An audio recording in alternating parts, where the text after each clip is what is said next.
This young man just turned 18 today, and the first thing he did upon coming of age was to buy a racy magazine to read. However, as soon as he opened this book, Lam Han was immediately pulled into another world by it. After an unknown amount of time, Lam Han groggily woke up. He discovered he was lying on a patch of grass with a stream in front of him, in a dense forest, a scene completely out of place with the city he lived in. Also, it seemed he had hit his head on a nearby rock when he landed, so now his forehead was both in pain and bleeding non-stop. Lam Han looked at his reflection in the stream and was terrified to discover that this face, this body, did not belong to him at all. Could it be that his soul had transmigrated? Thinking this, Lam Han also realized that some memories from the original owner remained in this new body. In the world he had just transmigrated to the human clan cultivated by borrowing spirit beasts to absorb the spiritual energy of heaven and earth. The original owner of this body was also named Lam Han, and he was so poor he couldn't afford a spirit beast for cultivation.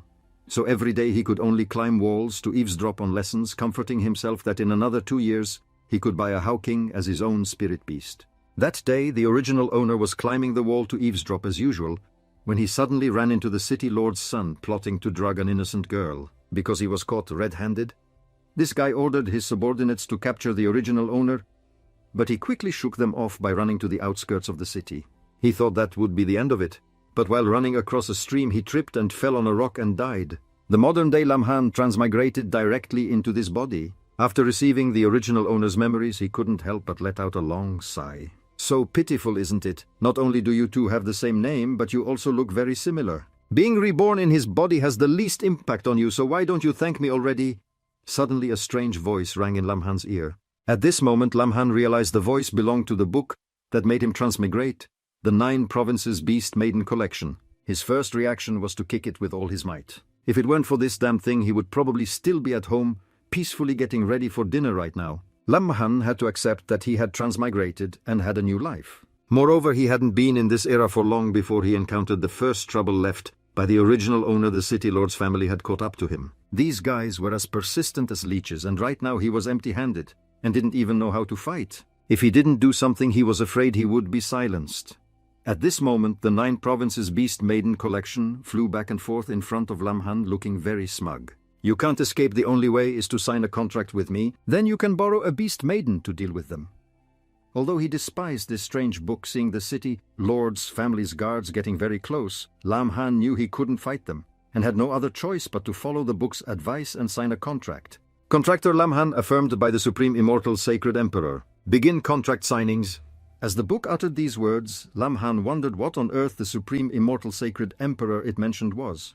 It sounded exaggerated, just as exaggerated as this contract signing process. At this moment, the city lord's family's guards had already started drawing their weapons to attack him, yet this complicated ritual was still not complete. Lam Han was so anxious, he couldn't stand still. Fortunately, right after that, the contract was officially completed, and he could draw the first beast maiden to fight. Draw right now. Lam Han nodded his head repeatedly. The 9 Provinces Beast Maiden Collection then randomly selected the first beast maiden for him.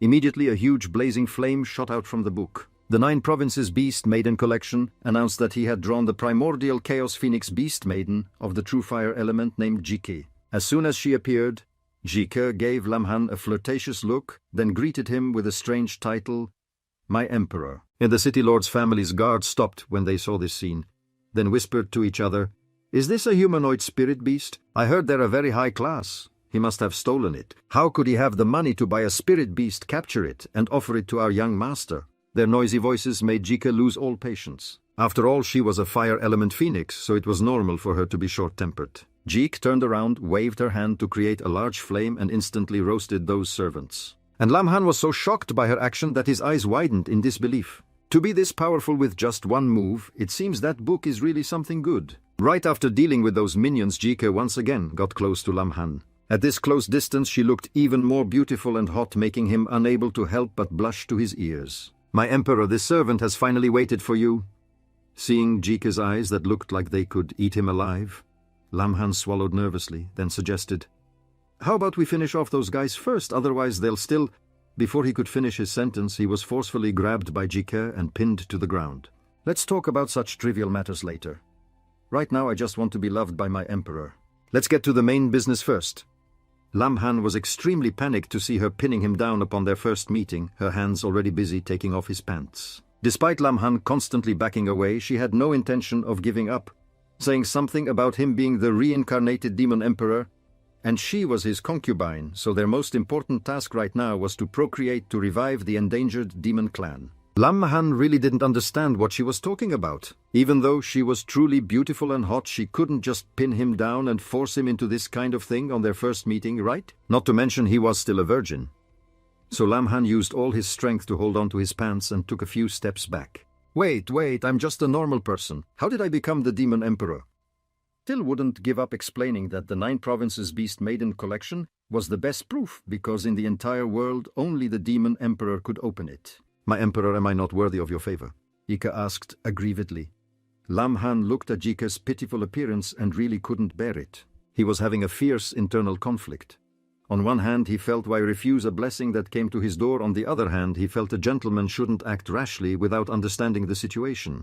But there was no denying that Jike was too seductive. Watching her writhe like that, the thread of Lam Han's reason finally snapped in two. He prepared himself mentally, and then with just a beckon of his finger, Jike rushed over like a moth to a flame. However, just as the two were about to get down to business, the 9 Provinces Beast Maiden collection appeared again and forcibly pulled Jike back inside. Lam Han was livid. This damn book! I was all ready, what are you interfering for? And inside the book, Jike was also screaming non-stop, let me out, I can't wait anymore. Seeing Lam Han looking like he wanted to tear it to shreds, the 9 Provinces Beast Maiden collection quickly tried to clear its name. Wait, do you know what would happen if you get on the express train with her right now? You'd be serving with utmost devotion, drained to death. The book's words snapped Lam Han back to his senses. It seemed since he had never experienced relations between men and women, his thinking was still quite simple. Moreover, in this world, the source of all power is called Ji. The human clan uses spirit beast contracts to absorb the Ji of heaven and earth and convert it into true Qi. And you possess the supreme immortal sacred body, so even without a spirit beast as a medium, you can still absorb Ji anytime, anywhere, and you can also transfer Ji back to the beast maidens through acts of favor. But Lam Han had just transmigrated here, so the amount of Ji stored in his body was almost zero. As the progenitor of the demon clan's spirit beasts, Jike's need for Ji far exceeds your current absorption rate. If you force it, the result will be getting drained completely dry and dying. The more he listened to it, the more Lam Han felt this was too terrifying. Isn't this just another way of saying using Yang to supplement Yin? Such an important setting. Yet the 9 Provinces Beast Maiden collection didn't tell him from the beginning, causing him to almost fall into the beauty's trap. Thinking about it made him angry, so Lam Han slammed the book on the ground a few times to vent his anger. What demon clan? Also, who are you? What is this world? Explain it clearly to me right now. Ah, don't hit me. I'll tell you right now. The book squealed, and then it began to tell Lam Han stories from thousands of years ago. That winter, the demon emperor died, and the human clan and devil clan attacked the demon capital, leading to the massacre of countless members of the demon clan. To protect the demon clan's bloodline, the demon empress sealed the 15 strongest beast maidens into this book and opened a dimensional passage to send it to Earth. Its mission is to wait for the demon emperor to be reincarnated, procreate with those 15 beast maidens, and rebuild a strong demon clan. So this demon emperor is actually just a breeding bull? Lam Han asked doubtfully. Don't be so pessimistic. Those 15 beast maidens were all carefully selected, and each one is a completely new experience. Not only are there chickens, foxes and rabbits, but there are also tigers, bears and lizards. Lam Han held his head and cried out to the heavens. No, he would never agree to do that kind of thing with a lizard. Moreover, the most important thing is that both the human clan and the devil clan see the demon clan as a great disaster. Now, if the newly reincarnated demon emperor reveals himself, he will surely die under the blades of these two clans. This was too dangerous for Lam Han. He just wanted to be a roadside tree, living his days unnoticed. This is too scary, I refuse to drive with the beast maidens, Lam Han declared. But he was already in too deep, it wasn't easy to back out. The 9 Provinces Beast Maiden collection immediately said that once the contract was signed, it couldn't be revoked. If Lam Han refused to cooperate, it would release all the beast maidens to devour him together. Thinking of Jike's gaze and behavior just now, Lam Han couldn't help but shudder. Just one person was that scary. If there were 15, he would surely die a very ugly death. Well, he had no choice but to cooperate with that book. That way it would agree to help him seal those 15 beast maidens, and that Jike also looked very powerful. Having someone like that by his side would probably make him safer. So Lam Han changed the subject, wondering about another issue. The 9 Provinces Beast Maiden collection said he had the supreme immortal sacred body and could absorb G anytime without a spirit beast, but since arriving Lamhan hadn't felt anything at all. This made him very skeptical about his identity as the supreme immortal sacred emperor. "You'll know soon enough when you fight," the book replied. "Fight, could it be?" As he spoke, Lamhan subconsciously turned his head, only to see a sword hurtling towards him. Instinctively, Lamhan immediately leaned back to dodge. The sword plunged directly into the base of the tree next to him. So dangerous. If he hadn't dodged in time, his left leg would have been pinned to the tree trunk by this sword. And the person who launched this attack was the city lord's son Liu Dadiao, and next to him was his spirit beast Ahu. As expected, the barely breathing guards from before had gone back and brought their young master here. Inside the book, Jike was furious seeing them attack her emperor. But the 9 Provinces Beast Maiden collection didn't let her or anyone else out because it wanted Lamhan to fight this battle himself to feel his power. What? He was so shocked his jaw dropped, because Lamhan had never won a fight in his entire life. But Liu Dadiao didn't give him any time to react. In a flash, his Ahu charged fiercely. Behind them, the guards cheered for their master while threatening Lamhan to hand over the humanoid spirit beast if he wanted to live, because he wasn't worthy of owning it. Even a worm will turn. How could Lamhan just stand there and take it, although he had never won a fight?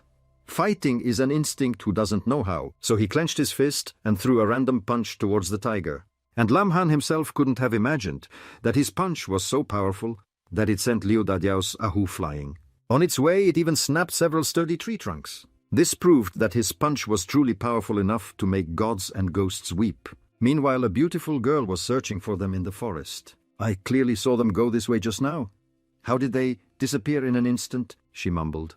After sending Ahu flying, Lamhan himself couldn't hide his surprise at his own strength. The 9 Provinces Beast Maiden collection added that this was merely the power he had absorbed in just the last hour. But he hadn't been happy for long before Lamhan's arms and legs were suddenly bound by 4 snakes. The other end of the 4 snakes was held tightly by 4 guards following Liu Dadiao, forcing Lamhan into a position where he couldn't move. This was the 4-star snake formation formed by 4 1-star iron snake spirit beasts. After restraining Lamhan, Liu Dadiao and his spirit beast Ahu planned to charge forward at the same time. However, just as he was about to make his move, he was startled by a shout. "Liu Dadiao, are you bullying a classmate again?" This was the beautiful girl who was lost looking for people in the forest earlier. Her identity was the daughter of the Wuxin Hall's master named Cheng Miao Miao. Lamhan had a slight impression of this girl.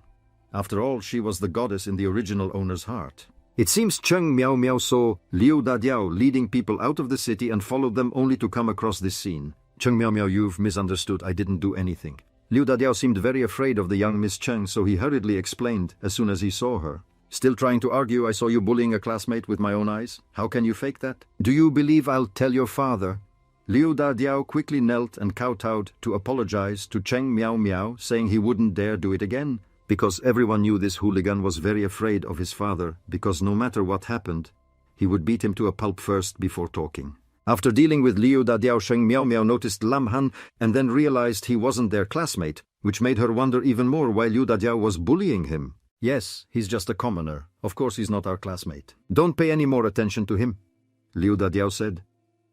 Right now he just wanted to quickly get rid of Cheng Miao Miao to finish dealing with Lamhan. But after learning Cheng Miao Miao's identity, Lamhan didn't want to let this opportunity go so easily. He then said loudly, "He's bullying me because he's not as strong as me, so he brought a lot of people to gang up on me to save face." He deliberately tattled on Liu Dadiao to Cheng Miao Miao because she was the daughter of the Wuxin Hall's master. If he could get into the martial arts hall through her, he could learn various cultivation techniques. Even with 15 beast maidens in his hands, Lamhan was still clearly aware of how important it was to protect himself with his own strength. And after hearing him say he wasn't as strong, Liu Dadiao and his Ahu immediately flew into a rage. He and his spirit beast charged forward, ignoring Cheng Miao Miao's efforts to stop them from behind. Liu Dadiao was very smug, thinking that since Lamhan started it this time, even if he took his life, Cheng Miao Miao would have no reason to criticize him. However, he had fallen for Lamhan's trick. At this moment, his limbs were still bound by the 4 iron snakes. But it was all an act, as the combined strength of those 4 guards was no match for his. So when Liu Dadiao and Ahu got close, Lamhan stood his ground, then used his strength to fling the 4 guards away through the 4 snakes, connecting them. At the same time, after doing this, he grabbed Ahu's head with one hand and Liu Dadiao's head with the other and slammed them together. This collision stunned them instantly and both of them rolled over and passed out. And Cheng Miao Miao, who saw the whole process, her eyes couldn't help but light up. She felt like she had found a treasure. Not long after, she returned to Wuxin Hall and rushed to tell her father what she had just seen, while also begging him to accept him as a disciple. The master of Wuxin Hall was Cheng Feng. Hearing his daughter's story, he was still skeptical because, although that Liu Dadiao's character might not be upright, he was still the city lord's son with a solid foundation and a fairly strong spirit beast. Yet both he and Ahu together couldn't defeat a kid who had never practiced any cultivation techniques and didn't use a spirit beast. This is getting a little interesting. Where is he? I want to go see what kind of talent he is, Cheng Feng said as he stood up. Sheng Miao Miao nodded repeatedly and led the way for her father. She had anticipated this, so she had already brought Lam Han back to Wuxin Hall earlier. Right now he was in the training room. At that time Lam Han was reveling in the success of his plan. He felt that with his supreme immortal sacred body's aptitude, he just needed to learn a few cultivation techniques to start a brilliant career in this world. But the strange thing was that the usually talkative 9 Provinces Beast Maiden collection had been silent as a clam. At the same time, the book was trembling non-stop. By the time Lam Han noticed this, it was too late because Jike had already burst out of the book and pinned him to the ground again. My emperor, can you favor me now? I can't wait any longer. Seeing the helpless 9 Provinces Beast Maiden collection, it seemed it wasn't its fault this time. It turned out that after being unsealed, the book's binding power over the Beast Maiden was reduced by half. It had been trying its best all this time. Because the Ji in Lam Han's body was becoming more and more abundant, it also exuded a strong attraction to Jike, making it unable to bind her anymore. The 9 Provinces Beast Maiden collection could only remind Lam Han to absolutely remain chaste and not drive with her, because the Ji he had accumulated so far seemed like a lot. But in reality it wasn't even enough to fill the gaps in Jike's teeth. He could clearly understand what the outcome would be. At this moment Jike was sitting on top of him, constantly writhing and acting cute to seduce him. Lam Han was an 18-year-old young man full of vigor, who had never tasted a woman, so it was difficult for him to remain calm in this situation. However, he knew very well that if he was careless, his life force would be sucked dry by her and he would turn into a dried-up corpse. Moreover, he was here and Cheng Miao Miao could return at any moment. If they were seen, he would be doomed. While Lam Han was sweating bullets, unsure how to resolve this, he suddenly heard someone kick open the door and shout, "Which bastard injured my son? Get out here now!" It seemed the city lord of Sonduang County, Liu Dadiao's father, had come to his doorstep. Liu Dadiao's father was Liu Tiezhu. His name matched his person, a big fat old man as sturdy as a house pillar. He came to Wuxin Hall with a very arrogant demeanor, and the disciples at the hall were all buzzing about his son being beaten to a pulp by someone. After all, in Wuxin Hall, Liu Dadiao was one of the top disciples. The person who could beat him until his face was swollen like that must not be an ordinary person. Liu Tiezhu pretended not to hear the gossip about his son. He just wanted to quickly meet the person who did this to him, then take that person's life to atone for his son. The atmosphere in Wuxin Hall thus became extremely tense. Hall Master Cheng Feng personally came out to stop him, but couldn't appease Liu Tiezhu's anger. However, suddenly Lam Han's scream from the training room broke the tense atmosphere. "Don't! Let go! Don't pull my pants!" Then Lam Han, with his pants pulled halfway down, crawled out of the doorway under everyone's astonished gaze. His suggestive words from before combined with this scene made everyone imagine a romantic tryst in the training room. Liu Tiezhu quickly covered his eyes, not wanting to be tainted by this filthy sight. As for Liu Dadiao, he hurriedly and loudly tattled that he was the one who beat him. After confirming his target, Liu Tiezhu immediately summoned his first spirit beast. It was a 4-star mantis beast with an overwhelmingly powerful aura. But what Lam Han noticed more was that he had just summoned it from the jade pendant on his waist. This is so much like catching Pikachu. Everyone around was alarmed as this mantis beast was not to be trifled with. For Liu Tiezhu to bring it out right at the start, he really wanted to beat Lam Han to a pulp. Fortunately, because of its appearance, Jike temporarily spared Lam Han's pants. It's just a small mantis beast. My emperor, you should rest. Let this servant deal with it, she said confidently, then stepped over him and walked out. Seeing that Lam Han actually possessed a humanoid spirit beast, and a beautiful one at that, countless people present were overcome with greed, including Liu Tiezhu. The old man wanted to end this battle quickly and take Jike back as his own prize. But in reality it wasn't that easy. His heavenly leaf, Mantis, quickly struck first. Its attack speed was very fast and it struck continuously. Jika also dodged gracefully, but was eventually grazed by it once. Luckily it only tore her beautiful clothes and didn't cause an injury. But this was enough to make her livid. As for Lam Han, he was extremely worried, and turned to ask the 9 provinces Beast Maiden collection, with a doubtful tone, what level of spirit beast is Jika exactly? She can't even dodge a 4-star mantis beast's attack. Is there really no danger? The book quickly reassured him with the information that Jike was from the demon clan and was a beast maiden personally chosen by the demon empress, so she could be considered the highest level spirit beast. It's just that because she was sealed for too long, a lot of her power has drained away, so her strength is no longer what it used to be. But luckily in this battle her fire attribute counters wood, so dealing with that wood element spirit beast Jika definitely won't face too much of an obstacle. Because of her anger over her torn clothes, Jika was not in the mood to fight the mantis beast for long. She took a deep breath, then blew out a huge flame aimed straight at that spirit beast. But before the fire could touch the mantis beast, Liu Tiezhu quickly recalled it back to his jade pendant. On the contrary, he took advantage of the opening in Jike's defense while she was attacking and rushed forward to capture her. This spirit beast isn't bad, from now on it's mine. As he said this, his eyes were locked on Jike's C-cup chest. What a shameless old man. But before he could even touch a single hair on her head, Liu Tiezhu was sent flying by Lam Han's punch. It's true that a tiger that doesn't leave its mountain is mistaken for a Hello Kitty. I'm the one who can absorb G without going through an element you know. Seeing this scene, Hall Master Cheng Feng and countless others couldn't help but gape in astonishment. Lam Han could actually keep up with Liu Tiezhu's speed, and even send him flying with one punch. This strength doesn't seem like that of a normal young man who doesn't know any cultivation techniques. It seems his daughter wasn't lying before. After knocking back Liu Tiezhu, Lam Han took the initiative to put his arm around Jike's shoulder, pulled her closer, and declared his ownership. She's mine, no one can take her away. His words stunned Jike, then made her so happy her limbs went weak. She thought to herself, could my emperor's words just now be a confession of love to me? As for Liu Tiezhu, although the punch made him dizzy, he still hadn't given up on the idea of taking Jike, so he threatened Lam Han. Kid, being weak is not a crime, but being weak and stubbornly holding onto a high-level spirit beast is a crime punishable by death. Hand that spirit beast over to me and I can spare your life. If Liu Tiezhu knew he was confronting the reincarnated demon emperor, perhaps he wouldn't dare to say such arrogant words. Unlucky for him, Lam Han was looking for a punching bag to unleash all his power on. Like the last punch, he used 20% of the G in his body. If he used the remaining 80% all at once on Liu Tiezhu, then he would have no G left in his body, and Jike's needs would be satisfied for a while. The more he thought, the more Lam Han felt this plan was absolutely perfect. He then said, "Stop talking so much. If you have the guts, come and take it yourself." As he spoke, Lam Han beckoned with his hand in a provocative manner. Seeing him being so arrogant, Cheng Miao Miao started to worry. City Lord Liu, after all, possessed a cultivation level of the 3rd heaven of the heavenly origin realm. If he really went all out against Lam Han, she was afraid he would be at a disadvantage. Thinking of this, Cheng Miao Miao hurriedly urged her father Cheng Feng to intervene. But at this moment, the Hall Master was still deep in thought. Lam Han had created too many miracles. He felt that perhaps he didn't need his help and wanted to stand by and see how far he could go. However, when Liu Tiezhu's threatening voice rang out again, Cheng Feng could no longer stand still. This heaven pond break move of mine is as powerful as a thunderstrike and as fast as lightning. Once launched, no one can dodge it. It is your honor to die by this move of mine.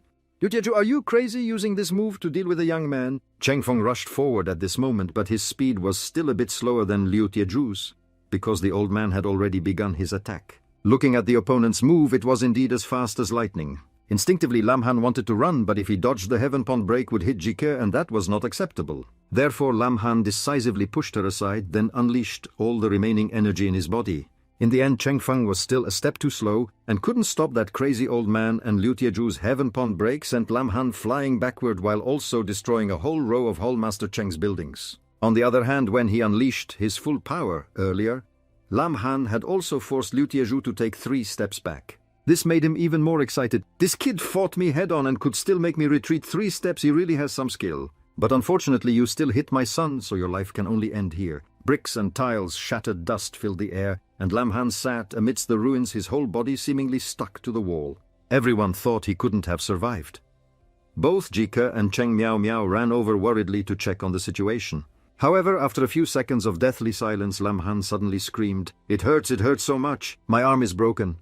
Jike's nerves relaxed, and she immediately rushed to hug him. She was terrified that her demon emperor would die once again. And Lam Han, due to the close contact with her hot body, couldn't control his nosebleed. Other people who saw this scene found it very irritating to the eyes. They were clearly at a martial arts hall, yet they were still being fed public displays of affection. But the most shocked person was probably Hull Master Cheng. It must be said an ordinary person taking a direct hit from Heaven Pond Break would at best be completely crippled, otherwise they would be turned into a pile of minced meat. Yet Lam Han was still alive and kicking his injuries weren't too complicated, and he could even stand up and flirt with the beauty. This was a complete slap in the face to City Lord Liu Tiezhu, and a few people shared this thought with Hull Master Cheng, so they all tacitly turned their concerned gazes towards Liu Tiezhu. His face had darkened by now. Everyone thought that this time he would probably have to destroy Wuxin Hall to vent his anger. But who would have thought Liu Tiezhu then gritted his teeth and said something completely unrelated? Kid, you're a motherfucking once-in-a-thousand-years talent. The old man kept laughing, even exaggeratingly running over to put his arm around Lam Han's shoulder. From now on you'll study at the dojo. The tuition fees and whatnot, my city lord's mansion will cover it all. Hull Master Cheng, what do you think? Yes, of course. Cheng Feng hadn't yet processed what had just happened, but still replied hurriedly. The only one who objected to this was Liu Dadiao. He aggressively ran over, pointed at Lam Han's face, and started complaining non-stop. Father! You can't just let him off like this. Am I supposed to have taken a beating for nothing? But his words carried no weight now. Liu Tiezhu decisively kicked his son, sending him flying straight into the sky. Can't take one beating, then take two. And it seems what Liu Dadiao said before was not wrong. This city lord was rough even with his own son. Afterwards he handed Lam Han over to Cheng Feng and instructed him to personally teach him properly before leaving. After he was gone, Cheng Miao Miao wondered, Father, why did Liu Tiezhu suddenly change his mind? Isn't he famous for being a petty and calculating person? He didn't get to the position of city lord just by fighting. Perhaps better than anyone he understands what Lam Han's appearance means for our Son Duan County. Indeed, if a genius like Lam Han were to actually die, the ones who would suffer the greatest loss would be Liu Tietru and Son Duan County. Therefore he didn't mind losing face to you. On the contrary, he wanted to do his best to nurture this talent. That night, after cleaning up and bandaging his wounds, Trin Fong pulled Lam Han into his room to talk. What he was most concerned about was how you were able to obtain a human form origin beast. But Lam Han wasn't good at making up stories, and he certainly couldn't reveal the truth that he was the reincarnated demon emperor, so he could only give a perfunctory answer. Seeing this, Trin Fong didn't press further and changed the subject. Do you know why City Lord Liu suddenly changed his attitude toward you today? I found it strange too. Could it be that he likes me? Lam Han replied hesitantly. No way, he once said that besides me there could be no one else. After saying that, Trin Fong realized his slip of the tongue. The atmosphere froze and he quickly corrected himself. Oh, I was just distracted and blurted that out. Don't take what you just heard seriously. Then Trin Fong got straight to the point by spreading a map on the table. On it were drawn the 6 counties of Tuongson Prefecture. Besides their Sonduong County, there were 5 other counties, Kualang, Bakmanhuai, Voquantang, and Fiolu, surrounding the capital city of Tuongson in the center. Every year a competition called the Martial Contest is held among these 6 counties. But because Sonduong County has the fewest people, their performance over the years has always been either second to last or dead last. This year the Martial Contest will take place in a month. Originally they didn't have much hope, but Lam Han's appearance made them all feel that they could take a chance this year. After listening to his long explanation, Lam Han roughly understood the situation. So that's what it is. It turns out they want me to participate in the Martial Contest, he mumbled. That's right, a team of 3 will represent our county. If you can win this competition, it will be an absolute glory for your ancestors, and all the elders in the county will be honored because of you. It sounded impressive, but in reality it was all empty fame, which wasn't something Lam Han really needed. He then asked, I prefer something more practical. If I participate in this competition, are there any benefits I can gain? Trin Fong was momentarily speechless. This young man looked a bit goofy, but it seemed he wasn't easy to fool. He stammered in response, As for the benefits, I will go discuss it with the city lord. I'll give you an answer tomorrow. Lam Han returned with a feeling of disappointment. Did they think they could trick him into risking his life for Sonduong County with just a few empty words? In their dreams, although such a competition is very useful for improving one's cultivation, he would only participate if he received a suitable prize. Moreover, if he got stronger too quickly, the beast girls like Koha would become even more aggressive. Lam Han feared this happening the most. At the same time, he also teased the compendium of 9 provinces beast girls. My cultivation improving a bit slower means I don't have to risk my life to revive your demon race, right? This provocative attitude of his infuriated the book. You brats show some proper attitude.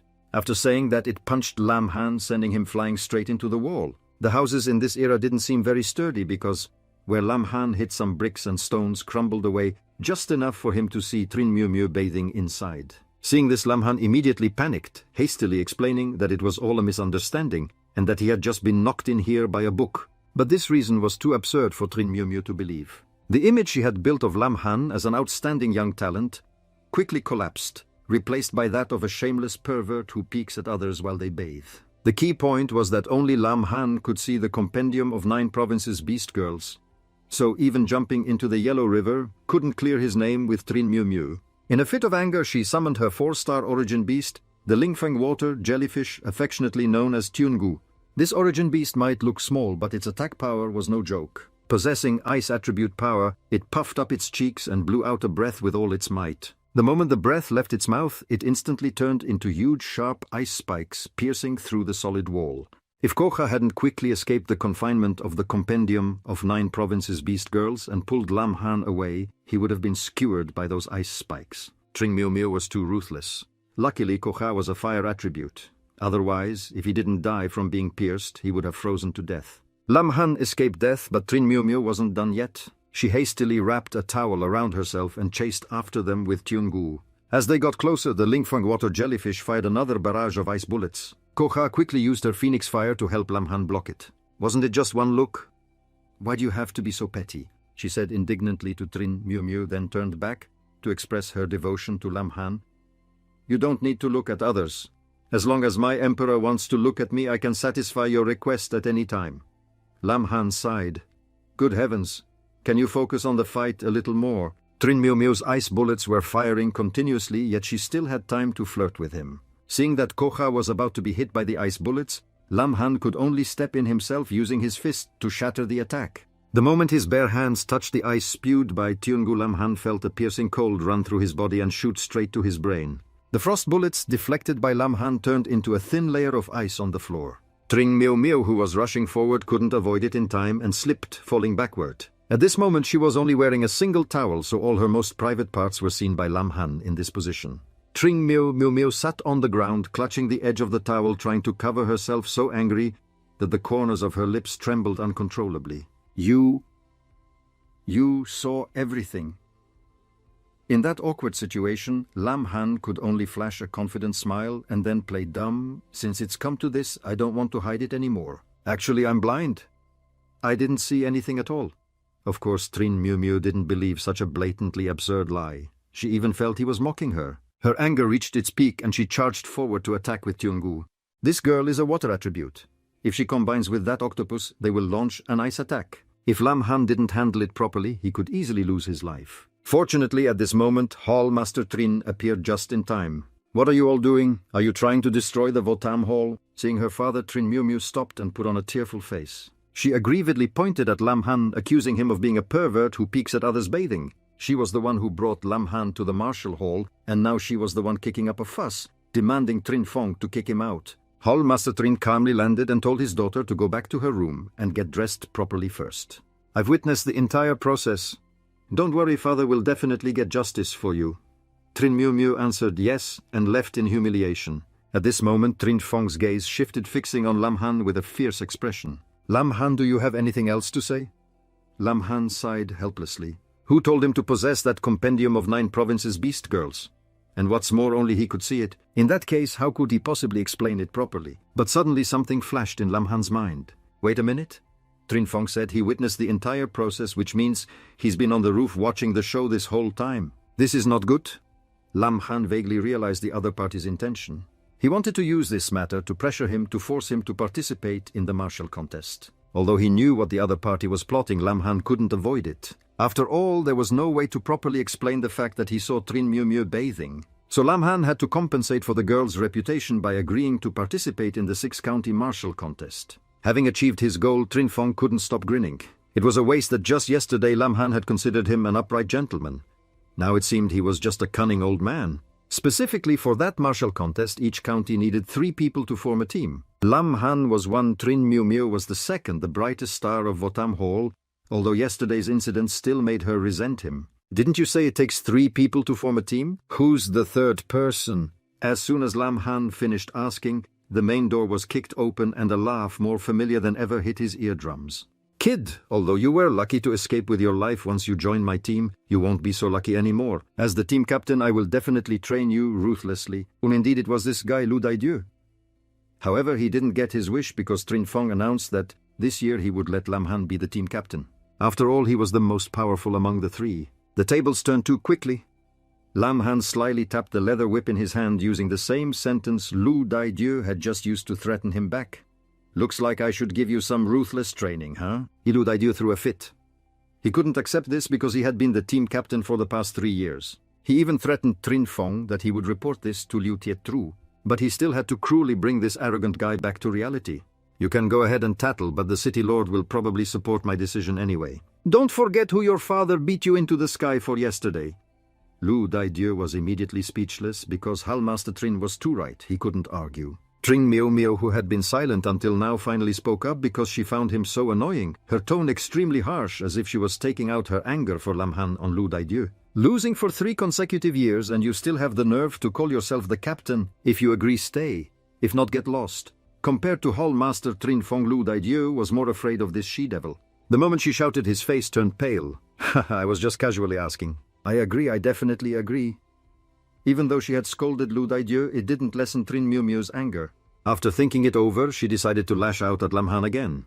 And you shut your mouth too if you let Sonduong County lose face in front of everyone again this year? Then you'd better be prepared to atone with your death. After saying that, she stomped off resentfully. Lu Daidieu was very pleased to see this. At least he wasn't the only one being scolded.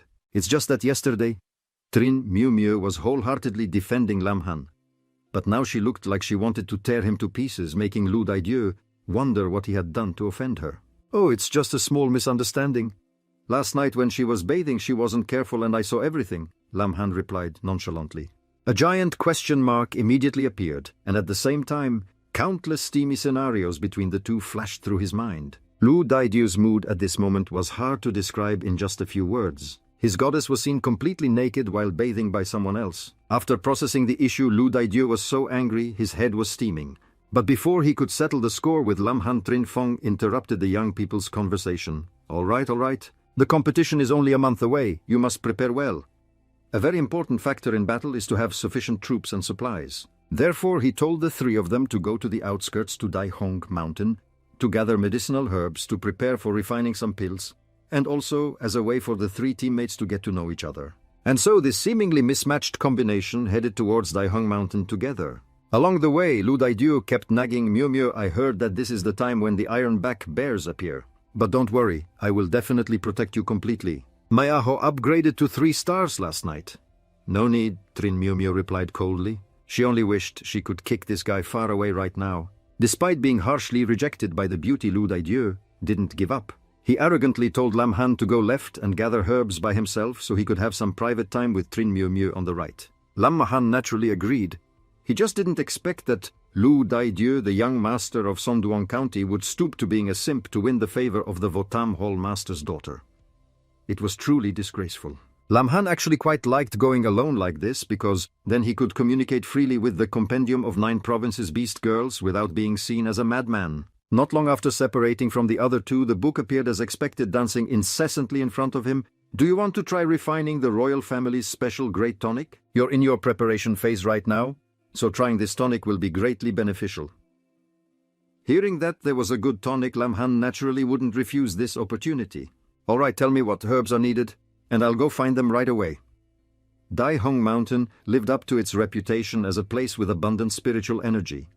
All sorts of rare medicinal herbs grew here. Before long, Lam Han had found all 8 types of herbs requested by the Compendium of 9 Provinces Beast Girls. Then they found a flat spot to sit down. Under the guidance of the book, Lam Han slowly circulated his energy to refine the herbs, absorbing the spiritual energy produced after they were fused into his body. He thought this would go smoothly, but Lam Han suddenly vomited blood. His eye sockets also started bleeding, and his chest burned with excruciating pain. The Compendium of 9 Provinces Beast Girls was also scared out of its wits seeing this. I'm screwed, I totally miscalculated, it said in a panic. While you were absorbing the spiritual energy of the herbs, your body was also absorbing spiritual energy from the heavens and earth. Absorbing 2 streams of energy at the same time, your body definitely can't handle it. Lam Han was speechless. This book was truly unreliable. It only remembered such an important thing now. He quickly urged it to think of a solution, or else his body would explode. The Compendium of 9 Provinces Beast Girls was truly in a difficult situation. Since it had come to this, there was only one solution. It summoned Koka. Koka appeared with an extremely ravenous look before a Lam-Han who was being consumed by energy. Letting Koka absorb the excess energy was the best solution, and she herself had been waiting for this moment for over 1,000 years. Now her wish was finally fulfilled, so she was overjoyed. Compared to the other 14 beast girls, she was the first one to have my emperor. At the scene of their important business, a 7-colored pillar of light like a rainbow appeared shooting straight into the sky. Tring Miu Miu and Lu Daidiu, who were quite far away at the time, were still attracted by this strange phenomenon. They both wondered what kind of powerful herb Lam-Han had found to be able to emit such a radiant light. However, such a large commotion would definitely attract ferocious beasts. Thinking this, Trin Miu Miu wanted to go over and check it out for herself. When Lam-Han groggily woke up, he discovered he wasn't wearing a single shred of clothing. His clothes were now loosely worn by Koha, whose half-exposed appearance was both extremely seductive and extremely satisfied. "Why did your clothes disappear?" Lam-Han asked innocently. "How hateful, you're so good at playing dumb. Weren't my clothes brutally torn to shreds by you?" Koha replied in an aggrieved tone, but it was clear she was enjoying it immensely. Nearby the Compendium of 9 Provinces, beast girls kept exclaiming, "Tisk, this kid's stamina is pretty good." Lam-Han scratched his head in confusion. Could it be that his first time ended so vaguely? What was even more devastating was seeing Koha so fully satisfied, yet he had no memory of it at all. Lam-Han was truly panicking. Was his first time really that anticlimactic? But the book urged him, "Stop standing there scratching your head and get moving. After all, you just caused such a big commotion, it's easy to attract others here. It wouldn't be good if you were seen." Koha nodded, then tried to stand up, but it seemed the two of them had been too intense as her body kept swaying. When she stood up straight, she got a cramp and fell right into Lam-Han's arms. "What's wrong?" Lam-Han asked honestly again. "Hateful. You know full well, and you're still asking. Wait until I recover next time. I'll definitely make it so you can't even stand," Koka replied, her face beat red. This expression of hers really made it impossible for Lam-Han not to think deeper.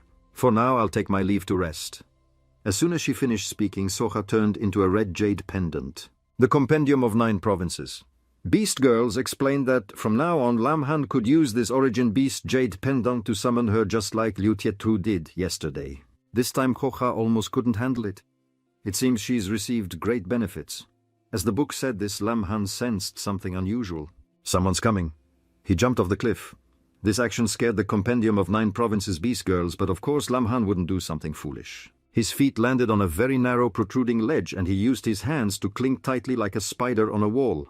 The newcomer wasn't Trin Miu Miu, so Lam-Han absolutely didn't dare to breathe heavily. He saw this person approach the edge of the cliff and carefully survey the surroundings. "How strange," the voice came from above Lam-Han's head. The spiritual energy suddenly vanished. Could it be that it sensed me approaching and fled? What kind of origin beast possesses such keen perceptive abilities? No, with such strong spiritual energy it can't be an origin beast. Someone must have found a top-grade spirit herb nearby. This newcomer's name was Duangmach from Huaivo County.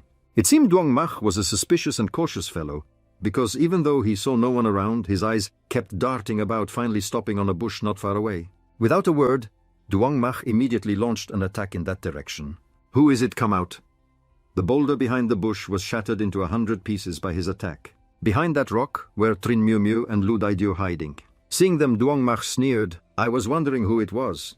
Turns out it's the future star of Son Duong County. So it was you who found the top-grade spirit herb." Trin Miu Miu didn't expect to meet this guy on Daihong Mountain, as he was from another county, and the lord of Tuongson Prefecture had clearly forbidden people from crossing county lines to steal resources. Furthermore, Lam-Han was nowhere to be seen. Trin Miu Miu became even more afraid, imagining the scenario where he had been killed by this scoundrel. Meanwhile, Lam-Han was still hiding under the cliff. Through the conversation of the three people above, he vaguely understood that Duangmach was a competitor from another county, but also just a weak scoundrel who came to someone else's territory to secretly steal spirit herbs. Accused by Trin Miu Miu, Duangmach frowned in annoyance. "I just came to find something. I didn't think you two would also come this way. Since you've caught me, I'll just have to make you two shut your mouths." After saying that, Duangmach threw out 2 jade pendants hanging from his waist. Immediately his 2 origin beasts appeared. One was a 4-star Kien Nyan Vi, and the other was a 5-star Tao Diem Kuk Tuok. Lam-Han remained still and observed. Compared to Liu Tietru yesterday, Duangmach simultaneously releasing 2 origin beasts to fight was much cooler. It seemed he needed to learn this properly. On the other side, Trin Miu Miu and Lu Daidieu didn't back down, summoning their own origin beasts. How could there be a scoundrel in the world who would break into someone's house to steal and then want to beat up the owner? How could they tolerate that? Trin Miu Miu was a bit calmer. The opponent had 2 origin beasts, and they also had 2, so she clearly divided the tasks. Tiangu would use its attribute advantage to deal with the Firebird first, while the 4-star Hedgehog would be for Lu Daidieu's Aho. But Duong Mach maintained his smug demeanor, even sneering. Your fighting style is too outdated. As soon as he finished speaking, the Taodiem Kuk Tuok blew a burst of flame towards the Qianyan V. Lam Han's eyes widened in surprise at this maneuver, and Trin Miu Miu and Lu Daidieu couldn't hide their astonishment either. Using one's own origin beast to attack another of one's own origin beasts. What kind of strange battle plan is this? At the same time, in Huaivo County, a guard from the city lord's mansion had just arrived to report that Deputy City Lord Duong Mach was not in the city. The person being reported to was a young woman. After hearing the news, she didn't react much, just remarking, "Oh, that Duong Mach is causing trouble again." After using this rather strange method, the hedgehog curled into a ball and rolled straight towards Aho. Aho couldn't dodge in time and was sent flying. Then the flaming Qianyan V changed direction and charged straight towards Trin Miu Miu and Lu Daidieu. Trin Miu Miu quickly brought out Tiangu using its skill to create an ice shield, but it was useless. The hedgehog curled into a spiky ball, already had powerful destructive force, but now infused with heat from the Firebird. It sinks to I seem to have become dirty. Pinjvam. Tiangu's ice shield couldn't stop it and was ultimately heavily damaged. Duong Mach was extremely pleased to see this. He pointed a thumb at himself and said, "See that? This is real combat technique. Your one-on-one tactics are long outdated." Seeing the situation was bad, Lu Daidieu told Trin Miu Miu to run and get help while he held off the enemy here. But Trin Miu Miu felt they should split up and run, that way at least one of them could escape. But as they began to split up and run in 2 directions, Duong Mach didn't seem rushed at all, because he knew their legs couldn't outrun the wings of the Taodiem Kuk Tuok. The Firebird flew over and blew a scorching flame to block their path. Trin Miu Miu was so angry she gritted her teeth, while Lu Daidieu was so scared he was a crying mess. "We're really done for this time. Boo-hoo, unless a god appears, we're definitely going to die." At this moment, a super handsome god really did appear. Lam Han had hidden long enough, and now it was time for his powerful counterattack. So Lam Han swooped down from the sky, delivering a kick to the hedgehog that knocked it out instantly. As soon as they saw him, both Trin Miu Miu and Lu Daidieu were so moved they made their most exaggerated expressions. "Lam Han, so you're not dead?" Especially Lu Daidieu, he suddenly felt that this Lam Han was so handsome, so cool and not hateful at all anymore. Seeing them standing there stunned, Lam Han couldn't help but remind them, "Why are you still standing there? Hurry back and report this. Just leave this place to me." Without waiting for Lam Han to say it a second time, Lu Daidieu grabbed Trin Miu Miu's hand and fled, not forgetting to call back, "Good luck, Captain, but don't push yourself too hard. Just hold him off. We'll call for reinforcements soon." Now only Lam Han and Duong Mach were left facing each other. Seeing him appear, he gave a sinister smile. "Kid, you've been hiding nearby this whole time, haven't you? The spirit herb that released that immense spiritual energy earlier was taken by you, wasn't it?" Lam Han didn't understand what he was talking about. What spirit herb? Wasn't the thing that released immense spiritual energy earlier the scene of him and Kokha getting it on? "You're exaggerating. Although mine isn't small, it's not quite immense," he replied. "Stop playing dumb with me. Hand it over now, or else don't blame me." Duong Mach shouted, then immediately ordered his origin beast to charge. This one-man, two-beast formation was certainly new. Lam Han felt he definitely had to learn it. Then Lam Han also quickly summoned Kokha. After a full rest, she was full of vitality. The moment Duong Mach saw Kokha, his eyes lit up. A human form origin beast? I never expected a disciple from such a terrible hall to possess a human form origin beast, and such a seductive one at that. "I've really found a treasure today." Saying that, he took out a crystal bracelet capable of assessing an origin beast's strength. However, when the result appeared, he was shocked into silence, because the result showed that Kokha was an 8-star origin beast. Even Lam Han was surprised by this. "When did you become an 8-star? It was just now when you erupted," Kokha replied with a suggestive expression. Lam Han was even more astonished after hearing this. Kokha had actually leveled up 4 stars from just one round. This effect was too astonishing. While the two were still talking, Duong Mach's Firebird tried to launch a sneak attack. The power gap between the two sides was too obvious. Even if he wanted to stop his origin beast, it was already too late. The moment the fire bird spat out a flame, Koha sneered, "You dare to be proud in front of me with just this little bit of fire? How embarrassing." After saying that, she gathered her power and shot out a huge flame as scorching hot as volcanic lava. Although they were both fire-type origin beasts, the gap in their strength was truly terrifying. Meanwhile, Trin Miu Miu and Lu Daidio had just reached the foot of the mountain. When they saw the terrifying flames erupting from the summit, they were extremely worried, fearing it was Duong Mach's attack. But they couldn't imagine the scene on the mountaintop now, where Koha's attack had torn up a large patch of flat ground, creating a crater as wide as a pond. As for Duong Mach, he had been burned so badly that his original form was unrecognizable. His origin beasts were also severely injured and had to return to their jade pendant state to recuperate. Duong Mok ran while crying, vowing that he would definitely seek revenge and kill Lam Han before the martial contest officially began. Duong Mach ran very fast and disappeared in a flash. Lam Han had to admit that he knew when to quit. When you can't win, you run. Now only Lam Han and Koha were left on the mountaintop. She gracefully walked over, pretending to accidentally touch him. "My emperor, this place is secluded and there's no one around. I want to do that. Could you, please?" Lam Han clicked his tongue. This woman's mind was either on eating or sleeping, all base matters. But while his mouth was complaining, his hand was already reaching to undo his belt. However, just as they were about to get down to business, they heard a loud roar. Turning their heads, they saw that an ironback bear, a 4-star wild beast, had approached from behind at some point. Having their good time interrupted by a wild beast, Koha was furious. She focused her power in her hands, creating a giant fireball and hurling it at the ironback bear. However, this direct attack didn't faze it at all. The ironback bear's entire body was intact without a single injury. The Compendium of 9 Provinces, Beast Girls, explained that the wild beast was an earth attribute, so wood or ice-type attacks would be more effective against it. Although Koha could still burn it, it would take a bit of effort and would also waste the treasures on this wild beast. Therefore, the book told Lam Han the ironback bear's fatal weakness. Its back is the hardest part, but it is also its fatal point. Just attack the protruding vertebrae at the very bottom and it will surely die. Is it that simple? Lu Daidu said before that this ironback bear was very difficult to deal with, didn't he? Lam Han asked doubtfully. The ironback bear was once a city patrol beast for the demon capital. Such a weakness would definitely not be known to the world, so only I know it clearly. Hearing the Compendium of 9 Provinces, Beast Girl say this, Lam Han's eyes lit up. Immediately he ordered Koha to attract the bear's attention. Following the order, Koha attacked with a fire feather barrage. Just as planned, the ironback bear focused all its attention on her. When it changed its direction of attack, it also exposed its fatal weakness to Lam Han. He leaped up with all his strength, then aimed straight for the weak point the book had told him about, stabbing forcefully with his 4 fingertips brought together. The ironback bear's movements immediately stopped like a machine that had run out of battery, and then it collapsed completely. Clearly it was dead.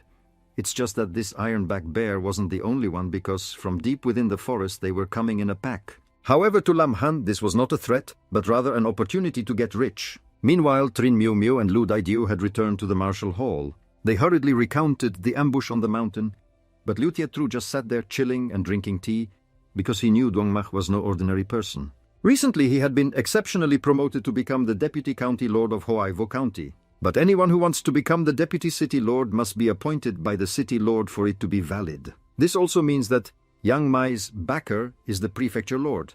So if a conflict arises now, it would ruin the futures of both Liu Tieju and Shanyang County. Furthermore, he has also sent people to scout the mountain. If there are no accidents, there will be 3 possible outcomes. First, Lin Xin loses the fight, which would be perfect to crush his soaring spirit, making him obediently focus on his studies and achieve the best result in the upcoming martial contest. Second, Lin Xin is killed by Yang Mai. Although it's a pity to lose a talent, Liu Tieju could use this opportunity to seek some benefits from the Prefecture Lord because, after all, once a murder has occurred, the Prefecture Lord can't be too obvious in his protection. Finally, Lin Xin is the one who wins. If so, this is the best option, as he can use this to intimidate the other counties, making them give up the idea of taking advantage of our Shanyang County. What if Lin Xin really wins and the Prefecture Lord feels humiliated? Would he spare our county? Yu Dadya wondered again. Hearing this question, Liu Tieju laughed loudly. How could I not have thought of this problem? 3 years ago, the Prefecture Lord told me to prepare 100 ironback bears to offer to the sovereign as city-guarding beasts. After several years of breeding, the number of ironback bears on Great Bear Mountain has become quite substantial. This is the perfect time for me to offer all of them to the prefecture lord. Once he is pleased, not only will he not punish us, but he might even reward me." The more he spoke, the more smug Liu Tiezhu felt about his godlike calculations. No matter which scenario happened, he would not be the one at a disadvantage. But life is always full of variables, and Lin Xin was City Lord Liu's variable this time. Soon after the scout he sent to Great Bear Mountain returned, bringing news that Lin Xin had defeated Yang Mai. Liu Tiezhu laughed triumphantly. "Ha ha ha, I really didn't misjudge him." Men prepared to go up the mountain to capture bears as a gift for the prefecture lord. Just then Liu Tiezhu's scout whispered in his ear, "City Lord, you don't need to go capture them anymore. All the ironback bears on Great Bear Mountain have been finished off by Lin Xin. Not a single one is left." Liu Tiezhu clutched his chest, wailing resentfully. "Why?" The people standing around assessed the situation. "The city lord is having a heart attack from anger, plus all his plans have gone up in smoke. To put it simply, he's having a mental breakdown." A subordinate urged, "Then hurry up and get the medicine." The other three sighed. "Whoever tied the bell must untie it. A sickness of the heart must be treated with a medicine for the heart." Suddenly Miao Miao pushed the door open, pulled Lin Xin in and shouted, "Lin Xin is back!" Although his face was covered in bruises, he still complained, "I was having fun killing those guys, why did you drag me back?" Seeing this, Liu Tiezhu's whole body suddenly shot up on the spot like an ancient Egyptian mummy. The physician saw this and said, "The Beltier has arrived." He glared, putting on a dangerous expression, and growled as he questioned Lin Xin. "Why did you kill the ironback bears that I worked so hard to raise?" Lin Xin shrugged, feigning innocence. "I didn't know you were raising those bears. Besides, no one told me I couldn't kill them." She could only sigh, adding another reason, because a normal person couldn't possibly kill over 100 of them in half a day. Liu Tiezhu went mad, raising his hands high, his anger flaring as he accused, "I could have become the deputy prefecture lord with those bears. You've ruined everything. It wouldn't be a pity if you died." Miao Miao immediately rushed to block Lin Xin, making an excuse. "City Lord, calm down. If Lin Xin can defeat Yang Mai, he can achieve a good result in the 6-county martial contest. At that time, the prefecture lord will surely think highly of you." Hearing these comforting words, his anger gradually subsided and his breathing slowed. Liu Tiezhu gritted his teeth and thought for a moment. He snorted coldly. Having no other choice, he had to go along with it. "At this point, killing you won't do any good. I can only bet everything on the martial contest." Dadiao behind him took the opportunity to threaten, "Did you hear that? If you don't get first place, you can just castrate yourself." He rubbed his chin and agreed, "I agree to fight, but I never said I would get first place. Don't think I owe you anything. I even took a punch from you for no reason before." Miao Miao was speechless and could only say his name, Lin Xin. Seeing this, Dadiao slapped Liu Tiezhu's back and suggested, "Look at how arrogant this kid is. Father, we can't tolerate this anymore. We have to teach him a lesson." As soon as he finished speaking, he received a warning look from Lin Xin. Dadiao was so scared by this attitude that he trembled, whining, "I was just kidding." He narrowed his eyes and shouted, "How dare you threaten my son in front of me? You have some nerve. If you can defeat Yang Mai, you definitely have the strength to compete for the championship. Tell me, what will it take to make you use your full strength?" Lin Xin sat with his legs crossed and negotiated. "We're all adults, so there's no need to beat around the bush. If I win the championship, what benefits can you give me?" Liu Tiezhu crossed his arms and offered 10,000 gold. He quickly dismissed it. "I'm not interested in money." Hearing this, Miao Miao praised him inwardly. "This guy's not bad." He suggested something else. "Beauties?" Lin Xin refused immediately. "I have enough beauties." This made her jaw drop and she uttered a single heartbroken word, Liu Tiezhu lost his patience. "You're just being difficult. You don't want money and you don't want beauties, so what exactly do you want? Are you messing with me?" He raised one finger, getting straight to the point. "I want the cultivation technique you practice, the rushing thunder art." Recalling last night, a voice echoed in the small room. "Shujia, this celestial core holy body of mine, only has strength, but no ultimate moves, which is quite annoying." Lin Xin lay on the bed, scheming, "Can you teach me some powerful moves?" Shujia, lying beside him, shook her head and refused. "The demon clan does have many supreme techniques, but I don't have any records of them here." Seeing this, he was certain, "So I can only rely on brute force to create miracles in a fight." It vaguely revealed, "But there is someone with a technique that is very suitable for you to learn." Shujia recounted, "That day you fought Liu Tiezhu, I saw that he used the Thunder Leopard clan's ultimate technique, the rushing thunder art." Lin Xin listened intently. In his hands, this move can't even display 1% of its power, but it would be more suitable if you practiced this technique, he thought with a headache. The only problem is, why would he pass the rushing thunder art on to me? Back in reality, Lin Xin smiled at his own plan. Miao Miao behind him was a little suspicious. I don't even know what technique City Lord Liu practices, so how does Lin Xin? Liu Tiezhu with sharp eyes leaned in and questioned him. The rushing thunder art is a secret of the Liu family. Even Dadiao doesn't know about it? So how did you find out? At the same time, Dadiao cried out resentfully, "Why didn't you let me cultivate it sooner? Am I not your biological son?" He smiled brightly and gave a random reason. "A master must have pointed it out to me. So is this condition acceptable?" He slammed his fist into the wall behind him, roaring angrily, "In your dreams. The rushing thunder art is a divine technique passed down in my Liu family for 1,000 years. How could I possibly give it to an outsider like you?" Lin Xin suggested. "Then how about we become sworn brothers?" Liu Tiezhu arrogantly turned away, rejecting. "Absurd. I'm already used to losing. At worst we'll just be last in the martial contest again." Suddenly a subordinate rushed in, shouting, "Report!" The man clasped his hands in a salute and relayed the news. "Report. The prefecture lord has announced that to encourage the heroic spirit of the 6-county martial contest, the city lord of the county that wins this year's championship will be promoted to deputy prefecture lord." After hearing this, the entire room fell into an unusually quiet and calm silence. He called out softly, "Dadiao." The latter behind him pointed to himself and volunteered with determination, "Father, you can rest assured and give me the rushing thunder art. I will definitely win the championship." Liu Tiezhu put on an adorable expression, his tone syrupy sweet. "The competition is less than a month away. During this time you must practice diligently with your second uncle. I've been missing a younger brother all my life and didn't know where to find one. I only regret that we've only met today." This sentence made Dadiao freeze his head full of question marks. He was like a shunned stepchild in the family. Dadiao hugged his knees, his heart filled with resentment. Miao Miao couldn't help but judge his retreating back. "Liu Dadiao doesn't seem to be in a good mood." Lin Xin scratched his head and stammered, "I just said that casually. I didn't expect Liu Tiezhu to actually become my sworn brother." She quickly went over to comfort him. "Dadiao, cheer up, we should start training. Time is really pressing." Dadiao weakly covered his face and sobbed, whimpering, "But I really can't accept this." He put his hands on his hips and persuaded with a smile, "How about this? We'll just call each other our own way. I'll call you Brother Diao and you'll call me second uncle."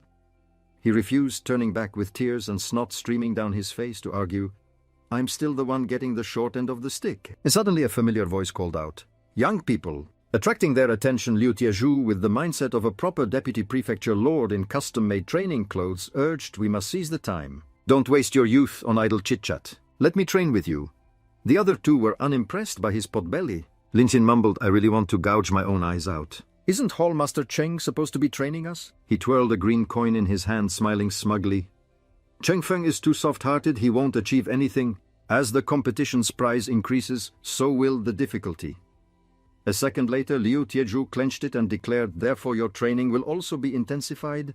In all of Shanyang County, who else can teach you besides me?" With that, he threw the coin hard onto the ground, causing a mysterious green spiritual energy to flash while shouting, "Here comes the ultimate move." The 9-star Thunder Tiger Spirit Beast immediately appeared with a fierce aura. Liu Tiezhu laughed heartily in welcome. "It's been a while since I let Afu out." Miao Miao looked down at the green circle on her hand and exclaimed in surprise, "A 9-star Spirit Beast. This is the first time I've ever seen one." He assessed the situation. So he was holding back with that purple crystal mantis last time. Dadia was dizzy and pleaded, "Father, you're being too over the top. Normal competitions only have 6-star spirit beasts appearing. Do you really need to bring out a 9-star spirit beast to torture us?" He immediately cursed, "You idiot, this year the counties will do everything they can to upgrade their competing spirit beasts. There will be plenty of 9-star spirit beasts. If you keep thinking like that now, you might as well just wait to die." After speaking, Liu Tiezhu slapped Afu's rear, and it immediately shot forward after the command, "Afu, go!" Seeing Afu charging towards her at the speed of light, Miao Miao dodged to the side while warning, "Lin Xin, get out of the way." Without hesitation, it raised its claws, followed by several streaks of green lightning, looking very fierce. Afu stomped hard on the ground. It raised its head and roared, directing the lightning power straight at the two of them. Lin Xin's entire body was smoking as he thought to himself, lightning-type attacks are truly impossible to defend against. Meanwhile, Dadiao was lying flat on his back. Liu Tiezhu grinned contemptuously. "Afu alone has made you this pathetic, and you still want to win the championship." "Dream on!" Miao Miao quickly summoned Xiao Wu. He also released GK. Dadiao backed away to keep his distance and called Ahu. Afu charged again, but this time she aimed her palm at it and shouted, "Xiaowu, lock its movements." A stream of turquoise energy was quickly released. It rushed towards Afu as if it wanted to eat its opponent alive. Instantly the ferocious beast was frozen, its four legs held fast. Dadiao seized the opportunity to act. Ahu charge. Only then did Lin Xin manage to warn ice can conduct electricity. Soon as he spoke, the electric current traveled from the ice at its feet to her. This time, Miao Miao was hit so hard she was smoking, unable to react in time. Afu opened its mouth wide, roaring several rings of lightning power towards Ahu. Seeing this, it let out a meow and scurried back to its master. Dadiao was helpless and could only scold, "Can't you show some manly spirit like me?" It was GK's turn.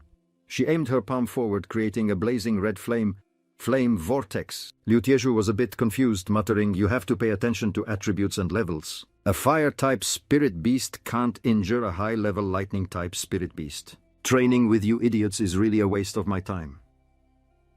And yet Afu was battered by that energy, sent flying several circles and knocked backward. It landed with a ferocious face, its butt in the air, to his utter astonishment. Lin Xin clenched his fist, standing in the flames, and provoked, "The flames can't hit it, but my fists can. If you don't want to waste time, then you should come at me too." Liu Tieju frowned, wondering, "You want me and my spirit beast to attack together? What are you trying to do?" A flame of eagerness to learn ignited within him as he explained, "The spirit beast and its master can form an alliance through some method, right? Last time I almost got to see Yang Mai use it, but he was scared off by my spirit beast, so I want to broaden my horizons a bit." Hearing this, he covered his face and chuckled mockingly, "You little brat, you're quite interesting. All right then, I'll go against the teachings of my ancestors and tell you about the human-beast cooperation form." Lin Xin's mouth twitched as he repeated the words human-beast, his mind imagining a scene of Afu cuddling Liu Tieju. At this moment he leaned back, summoned his pet in front of him and shouted, "Watch closely." Miao Miao looked at the two radiating spiritual energies and exclaimed, "The City Lord has a very intense lightning attribute spiritual aura." He still didn't understand and said, "Is human-beast cooperation about transferring the spirit beast's attribute into one's own body?" Lin Xin rubbed his chin and ordered, "Miao Miao, check the Thunder Tiger's level." She looked at the orb in her hand and said in surprise, "Why has it dropped to 6-star? Liu Tieju gently patted Afu and explained, "The spirit beast itself has an enormous amount of core energy, but it transfers that core energy to its master through a tether. After receiving most of the core energy, I can break through my previous cultivation level." Lin Xin compared it to an external power supply and thought to himself, "Isn't that just a power bank?" He continued on, "But there is also a drawback. After losing most of its core energy, the spirit beast will enter a weakened state, and if it's sneak attacked, it will surely die." Liu Tieju looked down at Afu lying shyly on the ground and continued, "And the master on the other end of the tether will also be injured. That's why those at the heavenly core realm normally wouldn't learn this move before. You can try, but absolutely do not use it recklessly unless it's a critical moment." Miao Miao and Dadiao also felt the spiritual energy of their spirit beasts as he instructed, "Carefully feel the fluctuation of the core energy in your spirit beast, achieve synchronization with them, and let your consciousness enter the spirit beast's body." Hearing this, Lin Xin turned and suggested, "Jika, let's try too." Jika immediately complied, "Yes, my king." She instantly changed into a maid outfit and said shyly, "This servant is ready." He grabbed his lower body and roared, "Not that kind of trying. Change your clothes back quickly." Jika, confused, pointed at herself and asked, "Didn't you want to enter?" And she frantically emphasized, "Consciousness. Consciousness enters." "What did you think I said?" Only then did she realize, her face flushing red as she apologized. "Sorry, I thought... So embarrassing." Dadiao pursed his lips and thought to himself, "I'll never look at the word enter the same way again." Suddenly Cheng Feng appeared behind them and said, "The first round of the martial contest has been announced. Our opponent is Huaiwu County." Lin Xin blurted out in surprise, "What a coincidence." He recounted the events. "The Huaiwu City Lord said we trespassed into Huaiwu County's territory and even attacked Yang Mai." Cheng Feng clasped his hands behind his back and continued, "The Prefecture Lord originally wanted us to have a direct confrontation, but the Huaiwu City Lord said he wanted to settle the grudge in the arena. Therefore the Prefecture Lord assigned the two of us to fight in the very first round." Hearing this, Liu Tieju scowled and cursed, "That bastard! They dare to play the victim after being the aggressor." Dadiao crossed his arms and added, even more shameless than me. Meow Meow also complained angrily. They were clearly the ones who trespassed on Great Bear Mountain, and now they're twisting the facts. He rubbed his chin and thought, originally it was about how to punish them, now it's turned into who should be punished. Lin Xin suspected they just want to stir up trouble. We don't need to be led by the nose. We just need to focus on winning the competition. He looked at him judgmentally, seeing the essence of the matter at a glance. I didn't expect this kid's thinking to be so clear. Meanwhile, Lin Xin was asking Cheng Feng, is there any information about their competing team members yet? He quickly replied, that's a secret for each county, so we don't know yet. He glanced to the side, wondering, but Yang Mai already knows all about us. We're already at a disadvantage from the start. Suddenly, Liu Tiezhu beat his chest and declared, leave it to me. Yes, he shouted excitedly. On the day of the competition, I'll even find out what color underwear they're wearing for you. Lin Xin took out a basic storage pouch that could hold 30 catties with a market price of 10 gold coins from his robe and said, next we must strive to improve our spirit beasts and our own cultivation. I have something good for you. He poured out several bottles saying, I use the ironback bears to refine all sorts of medicinal pills. If you need any, take them yourselves. Dadiao's jaw dropped. My God! Miao Miao was also impressed. These are all great supplements.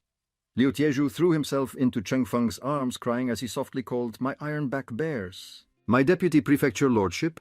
He patted his head and advised, look on the bright side. At least the kids can use them to nourish themselves. Suddenly Cheng Feng saw Lin Xin turn to leave and asked, Lin Xin, aren't you going to cultivate? But he replied casually, I'm going back to get something. As Lin Xin walked, he thought, Miao Miao's and Dadiao's spirit beasts can at most reach 6-star before the match. But our opponent's spirit beasts will likely all break through to 6-star, and 9-star ones might even appear. I'll still have to rely on GK. He once again took a small bottle from his robe, muttering, looks like I need to. Lin Xin didn't hesitate and chugged it down, thinking determinedly, drink a bottle of wine. As long as I have the stamina, I'll go all out. After finishing the bottle, his face turned red and his breathing became ragged. Lin Xin looked at the blazing red coin in his hand, and without hesitation, he threw it towards the bed, summoning Jike. The space suddenly flashed with a brilliant white light. She immediately appeared in a sexy nurse's outfit, her tone seductive. My king, what can this servant do for you? Lin Xin panted, taking off his shirt, and ordered, something big has happened. We must win the 6-county martial contest. Like a hungry tiger, he leaped into the air and declared, so I'll have to trouble you to level up 3 more times. Lin Xin's eyes shone like stars as he thought, this time I must savor the taste thoroughly. 1 moment of spring passion is worth 3 stars. Just as he was about to pounce on Jike, Shujia appeared and stopped him. Don't! And it put its hands on its hips and warned, leveling up 3 times in one go. Where in the world is there such a good deal? Overdoing it will cause problems, Lin Xin roared back. I've been absorbing core energy for 2 days, it's definitely enough. Shujia turned and pointed at the other one. I'm talking about GK. She asked in surprise. Huh? It explained GK needs at least 2 months to fully absorb the core energy you gave her, otherwise she'll die. If it's too intense, she won't be able to handle it. You'll just have to endure it for these 2 months. This made him want to turn to stone on the spot. Lin Xin turned around crying, fine, I get it. I've made it through 18 years. What's 2 more months? Jika gently touched her lips, thinking of a way. Wait, if this servant can't do it, can we release another sister to help? Her eyes welled with tears as she gave her reason. Of course, this servant is unwilling, but the mission my king carries is too heavy. GK's eyes glistened, her tone dejected. How could this servant delay the revival of the demon clan for my own selfish reasons? I only ask that in the future, even when you are surrounded by women, you will still remember GK. Hearing this, Lin Xin stopped tears streaming down his face as he exclaimed, Jika, you are too kind.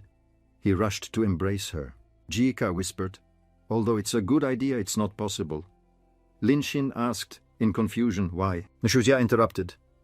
The core energy needed to release a beast girl doubles each time. It emphasized, with your current core energy, you'll need to absorb for another 20 days at least. Lin Xin roared angrily, 20 days. We're about to compete. We can't waste time on this. Shujia shrugged and replied nonchalantly, then wait. She showed off her seductive curves and suggested, what if we add my core energy? He was thunderstruck, suspecting, you mean using that human-beast cooperation method? Jiki Shujia hesitated. This maybe we can try it once. Jike's spirits lifted, calling out, my king, then you should try. Lin Xin exclaimed in embarrassment, you're treating me so well, I'm starting to feel a little guilty. Actually, we don't need to rush to draw the second beast girl. Jike's eyes shone with adoration, her tone decisive.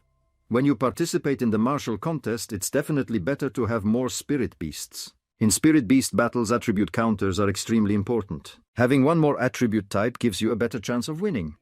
He was very pleased, but still coughed a few times before agreeing, all right then, let me give it a try. Immediately Jike sat in front, radiating a brilliant red spiritual energy. Linshin behind her summoned a golden energy. Shugya in the middle looked around and shouted, "The tether has appeared." The two sources of energy flew into the air and collided. She leaned back, pursed her lips, and chanted, "I offer all of my core energy." King. He was also hit directly by this spiritual energy, and it was so powerful that his nose started bleeding. Shugya was a bit apprehensive watching this scene. When it was done, it shouted, "That's enough. Draw the new beast girl." Linshin, full of vigor, held it and shouted, "Open for me." The word "me" echoed in the air as Shugya gradually opened, emitting magical golden lights. Jike lay weakly on the bed, out of breath. She looked up at the newly appeared woman, surprised, and thought to herself, "I didn't expect it to be you, sister." Someone's beautiful feet gradually touched the ground. She, shy in her pure white dress, spoke, "Beast girl Nannai paying respects to my king." The scene changes to the training ground. Dadia was holding Ahu's paw and giving a command. Ahu attacked, and the wooden post in front of them was instantly cut in half. After a period of hard training, both man and beast were out of breath. He thought to himself, "The spiritual energy consumption is too great. Luckily, I have pills to replenish it." Dadiao started to complain. "Where did Linshin run off to? We're training our butts off here. Did he sneak off to take a nap?" Yao Miao glanced in that direction and reminded him, "Don't talk nonsense. He must be training twice as hard somewhere." Her cheeks flushed as she thought, "I have faith in him." On Linshin's side, Jike was gently hugging Nannai's shoulder, introducing her, "This servant and Nannai are best friends. This servant is very happy to have her serve you." She was too shy to look at him, her voice hesitant. "Please, my king." Linshin coughed a few times and said, "We just met and we have to—" "Do that already? Isn't this a bit too fast?" he said to himself. "This hunger is hard to endure. Their names are just too perfect for this situation." Shujia furiously pushed Linshin over there, shouting, "Stop being so coy." Pinned down by Linshin, she put on an adorable expression. Seeing this, his face turned beet red and his nose started to bleed. For some reason, Linshin grabbed his head and ran off. "Abandoning ship, I can't do it." Jike called out in a daze, "My king," Shujia sighed. "This guy running away at the critical moment." She still didn't understand and turned to ask, "What's wrong with my king?" Nana knelt down, grabbing the bedsheet, and blamed herself. "Is Nana not beautiful?" She cried sorrowfully, "My king, it's all my fault." Jike quickly sat beside her, patting her head to comfort her. "No, Nanai, don't overthink it. I know why he ran away." Nanai asked softly, "Why?" Her eyes shone like stars as she plotted, "Because he likes surprises. You just need to prepare yourself." Time passed and the evening twilight gradually fell. Linhin sat alone, leaning against a pillar, sighing in frustration. Shujia suddenly appeared from behind the pillar and asked, "What's wrong with you?" Running away at the critical moment.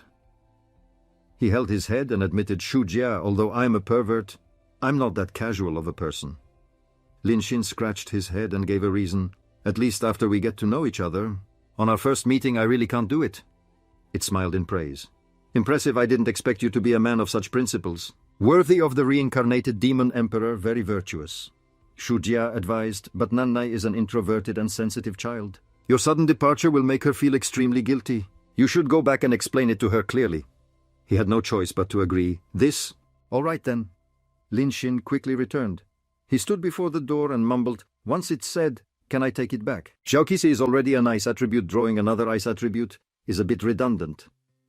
It dismissed him. "Give up that thought. Whoever you draw is who you get. You can't be picky."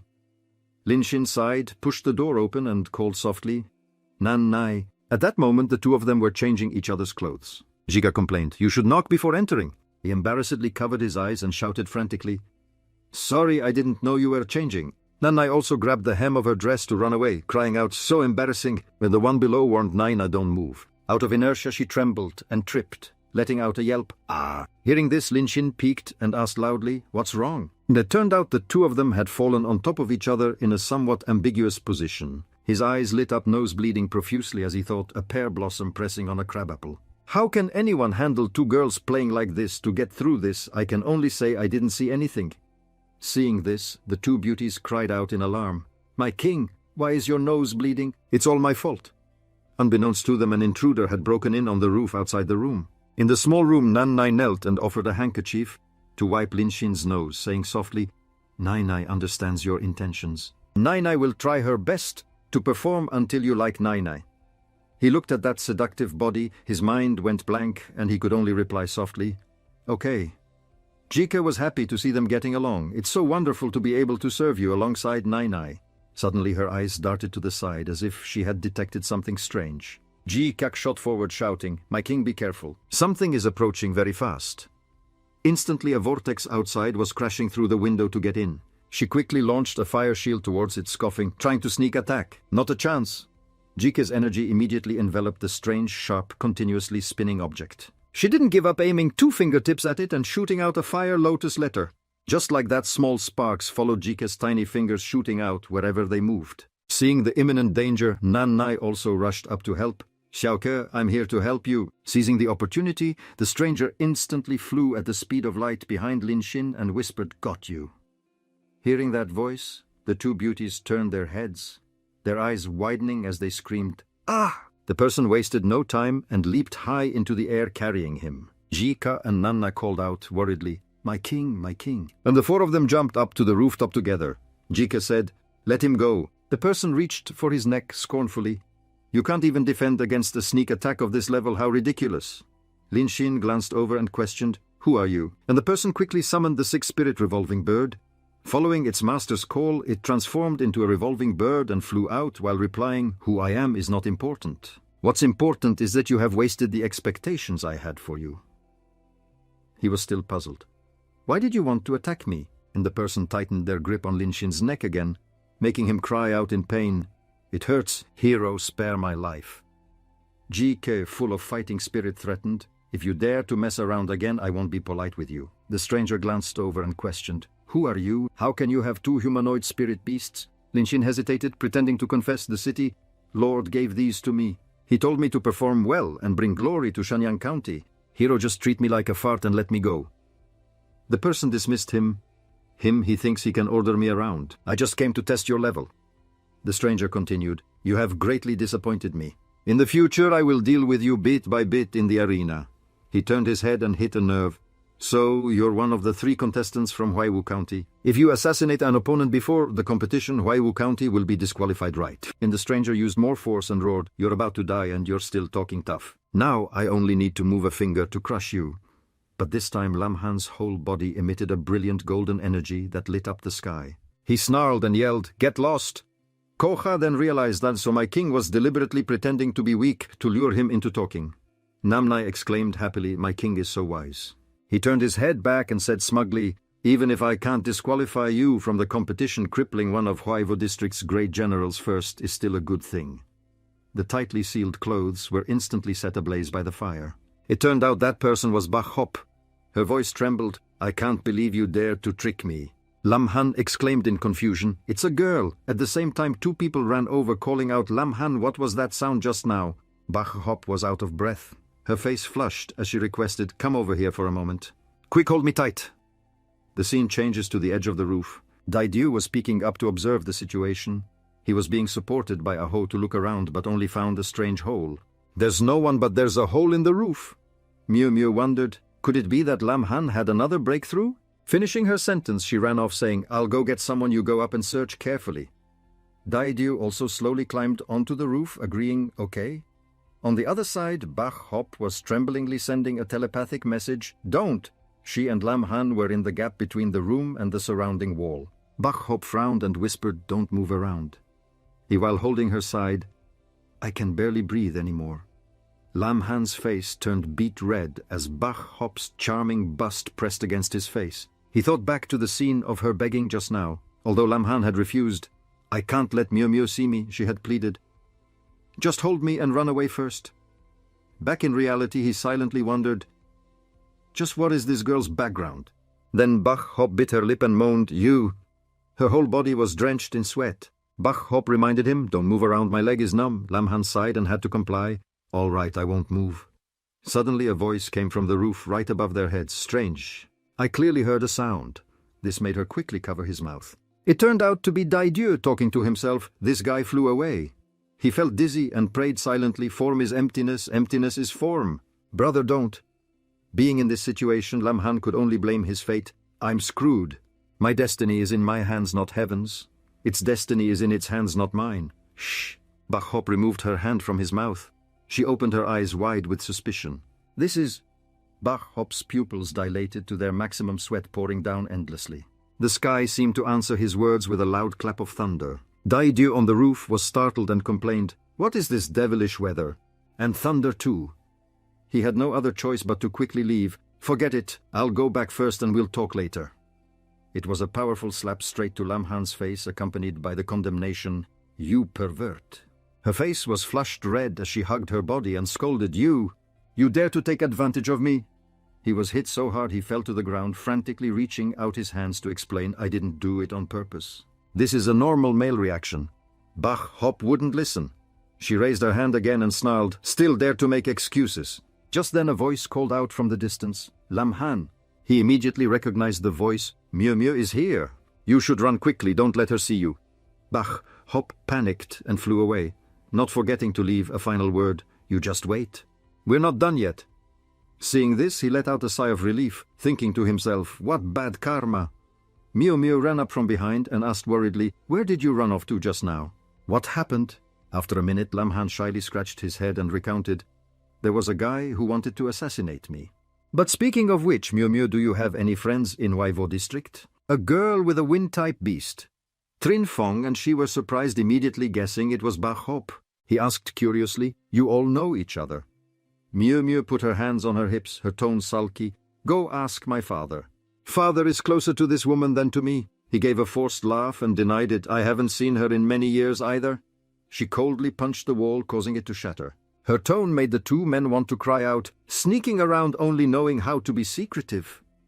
Miu, burning with anger, turned and left, muttering, "Just wait until we're in the arena. I'll definitely teach her an unforgettable lesson." Lam Han looked at the hole in front of him and lamented internally, "But this is my room." Trin Fong's face darkened, and he immediately pleaded with Lam Han, "I'm asking you for a favor. Help me stop Miu in the arena. Don't let anything happen between Miu and Bach-hop." He was a bit confused and asked, "Who is she exactly?" His cheeks started to blush as he vaguely revealed, "We're both men, you understand. When I was young I had some... you know." He smirked, figuring it out instantly. Well, you old fox. I didn't expect you to have an illegitimate child." Tujia saw his cunning face and exclaimed in surprise, "My king, it looks like he's about to start something." Time passed by. After a month of special training, the strength of Trin Miu and Lu Dieu had improved by leaps and bounds. As for Lam Han, he also seized the last moments. Everyone looked at the X seal in front of the secluded training room with the sign, "Please do not disturb," and gossiped, "Lam Han is really risking it all. I can't believe he's in secluded cultivation. This spirit truly earns people's admiration." That's right, what a hero. Inside, he was currently hugging two beauties, snoring loudly, using every second to nurture his relationship with Kokha and Namnai. Finally, the day of departure arrived. Tietru looked at the trio's outfits and praised, "Very good, very spirited." Miu, however, was a bit shy about her short outfit. "Isn't this clothing a bit too small?" He laughed heartily and wished them well. "I won't say much more. I wish you a victorious return." Trin Fong also clapped along. "All right, everyone, let's applaud." Lam Han coldly uttered a sentence. "Are you done talking? We're leaving. We still have to get to Tuongson Prefecture for dinner."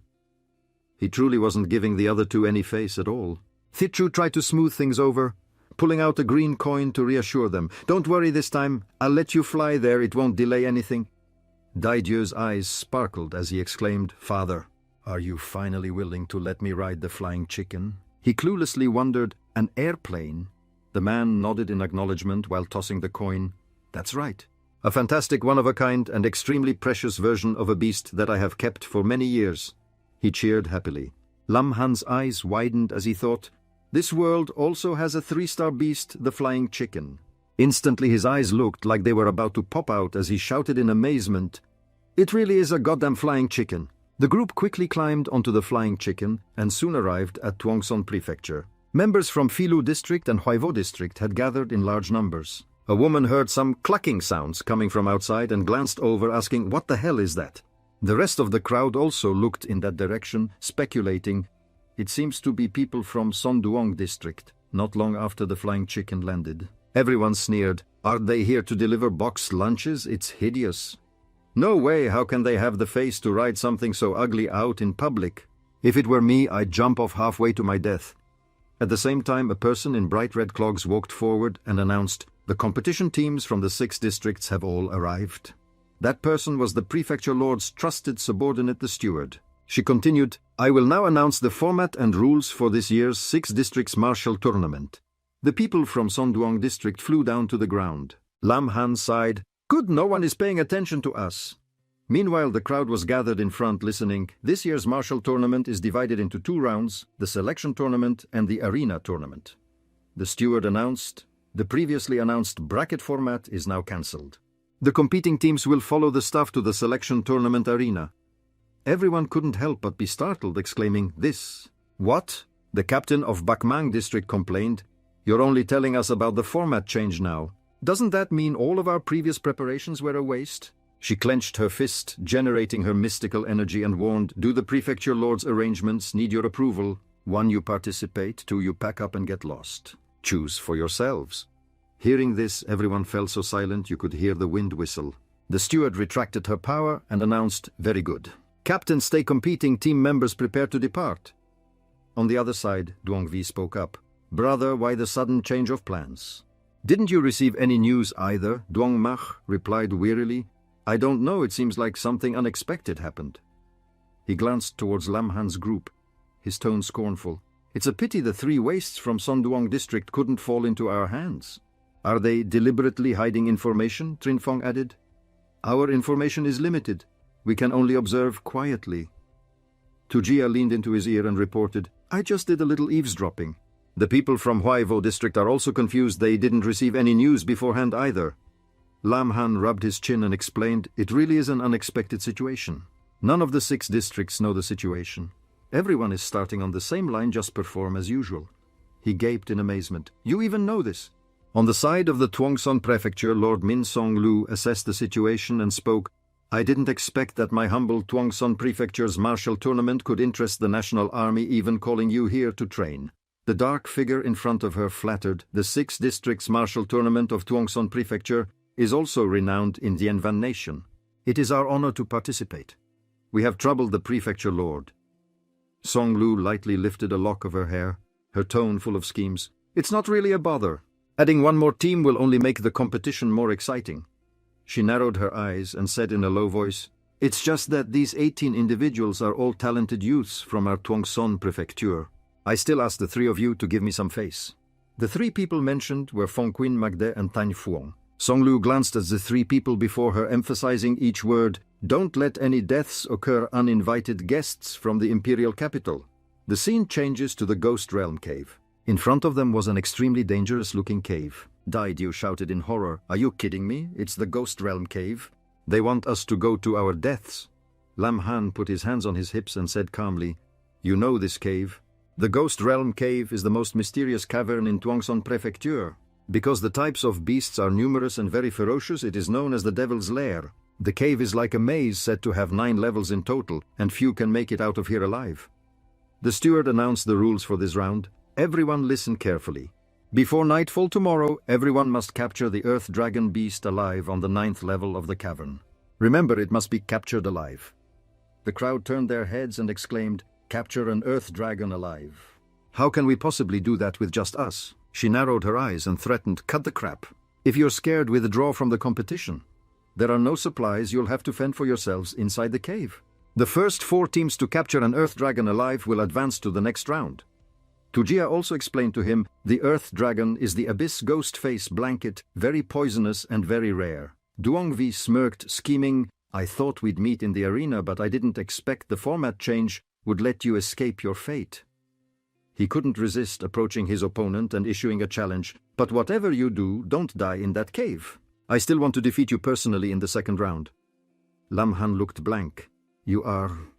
Duongvi face-palmed and said, impressive as expected from the team ranked first from the bottom for the past 10,000 years. You didn't even gather intel before the competition. He thought, speaking of pre-competition intel, I think someone stood me up. On the other side, Pietro sneezed repeatedly as if someone was talking bad about him. He enthusiastically introduced himself. "Brace yourselves, don't get so scared you pee your pants. I am the wolf of Huaivo district who has made countless men tremble and women swoon, the younger brother of Duongmach Duongvi." The crowd looked at each other blankly and uttered one word, Duong. Then everyone couldn't hold it in anymore and burst out laughing, clutching their stomachs. Lamhan roared with laughter and said, "Sorry I couldn't hold it in. This isn't your fault." The others also dispersed. "Don't let them see us, stand a bit further away." Duongvi furiously pointed and yelled, "What's so funny? What's there to laugh about? Someone came and pulled him away, urging, "Save your time, let's go into the cave." He then noticed the person behind them. As expected, that girl came too.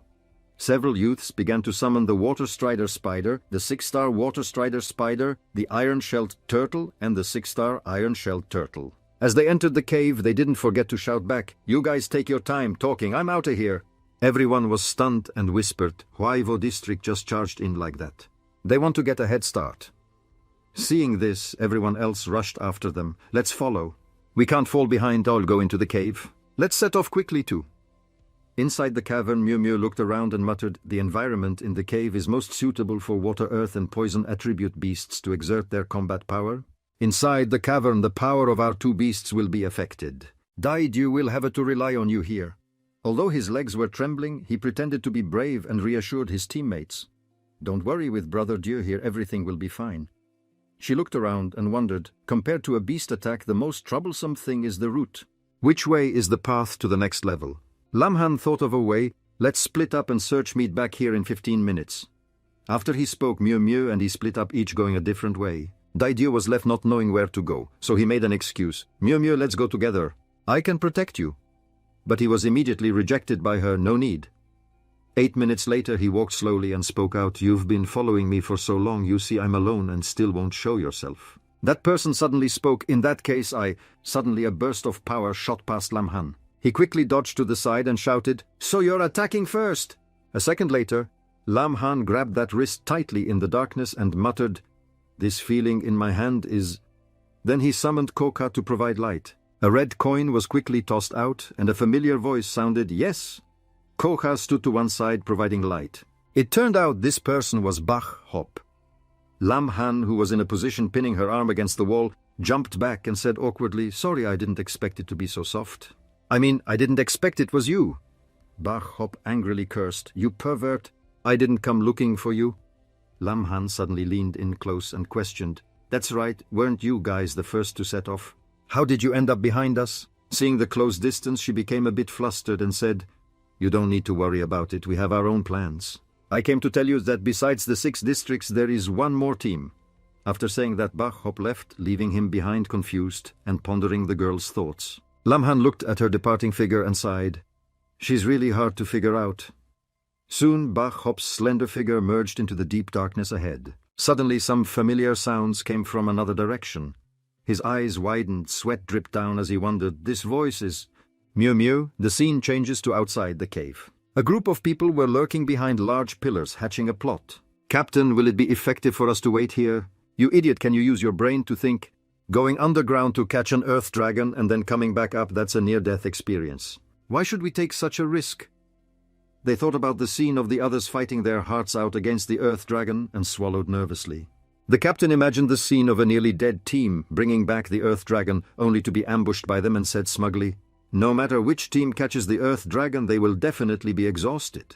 We'll guard the entrance and wait until then to fish in troubled waters. Then the earth dragon will be within our grasp." The other 2 heard this and clapped in praise. "Brilliant, truly brilliant. As expected of our captain." He laughed out loud and said humbly, "Just using a little trick, you flatter me." Suddenly Tan Fuong appeared behind them, without them noticing his tone sinister. "Playing tricks in a serious competition like this is not allowed. That will get your brains blown out." At the same time, cries for help were echoing inside the cave. Lamhan ran hurriedly, thinking to himself, "This is Lu Daidieu's voice. Something has happened to both of them." Koha ran after him, calling out, "My king, be careful." But before he could stop, he plunged straight into the abyss. She flew out after him, shouting, "My king." Seeing his body suspended in midair, he could only grit his teeth and endure. There are thousands of roads, but safety is the first one. Running without looking at the road, reincarnation comes even faster. Thud! With that, Lam Han's whole body hit the ground in a not-so-graceful posture. Koha also fell on top of him. Lam Han endured the 2 waves of pain that hit him, feeling like he wanted to log out, and complained, "My back is about to break." She, on top of Lam Han, awkwardly said, Sorry, I'll get up right away." Even so, he couldn't resist his lecherous nature and said, "No hurry, you can rest on me first." "Shh." Across from Lam Han, Daidu's voice rang out, "Lam Han, help." Miao Miao was extending her hand, channeling her spiritual power forward, and exclaimed, "Uncle, you're finally here." Seeing this, he quickly gave an order, "Koha, clear the way." Koha stepped on Lam Han, causing him to spit out fresh blood in pain, then flew forward and replied, "Yes." She took a deep breath and opened her mouth, shooting out bursts of her energy. In an instant, Koha's flames engulfed the entire space in front of them. Seeing this, Daidu let out an excited shout. However, the swarm of 5-star Earth-type lava ants seemed completely unaffected. He asked, with his mouth agape, "It's useless?" Koha swung her arm to block one in front of her and reported, "There are too many of them and the effect isn't significant." Lam Han ran to the back and questioned Lu Daidu, "Where is your Aho?" Daidu turned, pointed at Aho lying sprawled out, and replied, "There are too many of them. Aho is already exhausted to the point of fainting." Miu Miu added, "Ice doesn't work on them either. Tiungu is also reaching his limit." Suddenly he had an idea. "Koha, release your full power, burn them. The redder the better." Koha frowned and shouted, "As you command." Her eyes turned pale white and her entire body erupted in blazing flames. 9 heavens burning fire. Koha used all her strength, pointing both palms forward, and released her full power, unleashing a terrifying flame. The 5-star ants inside were still completely unharmed by this terrifying power. Daidu got caught in the crossfire and cried out in pain. Miao Miao saw the fire on his hair and shouted, "Fire is useless. Why are you still using it? The 2 of us are about to be burned to death." Lam Han had no choice but to use another ultimate move. He smiled sinisterly and said, "That's enough, Koha, stop the fire. Namnai, it's your turn." Namnai immediately appeared and said, "As you command." Koha stood beside her, encouraging, "Nai, you can do it." The 5-star ants started to rage, their eyes turning red, their bodies trembling within the ice blocks around them. Daidu hugged his freezing body and moaned, "It's useless, the ice is about to melt." Miu Miu felt a pang of jealousy seeing Namnai and thought another female form beast. He crossed his arms behind them and said smugly, "Little Lu, today Uncle is going to teach you a lesson. What is called—" At the same time, Koha and Namnai stepped forward and touched their palms together. Lam Han shouted, "Knowledge is power!" A second later, both of them slammed a powerful punch onto the ground. The 5-star ants saw the energy ring spreading towards them and retreated. They trembled in fear and backed away, but it was too late. In the blink of an eye, all of them were blown up. Daidu was enlightened and marveled. "There's a move like this." Seeing this, Lam Han immediately hugged her and praised, "Namnai, you're amazing." He thought to himself, "I have to encourage her more slowly, build up Namnai's confidence." She leaned on his shoulder and whispered, "It's all because my king commanded well." Koha's eyes welled up with tears, feeling left out. She pouted, "Do I not get any credit at all?" He was startled and exclaimed, "Of course you do. Without you this move would have been impossible." Then she hugged one side of Lam Han, pouting her lips and demanding, "Then you should reward us." He hugged both of them, drooling, but still thought, "Right here."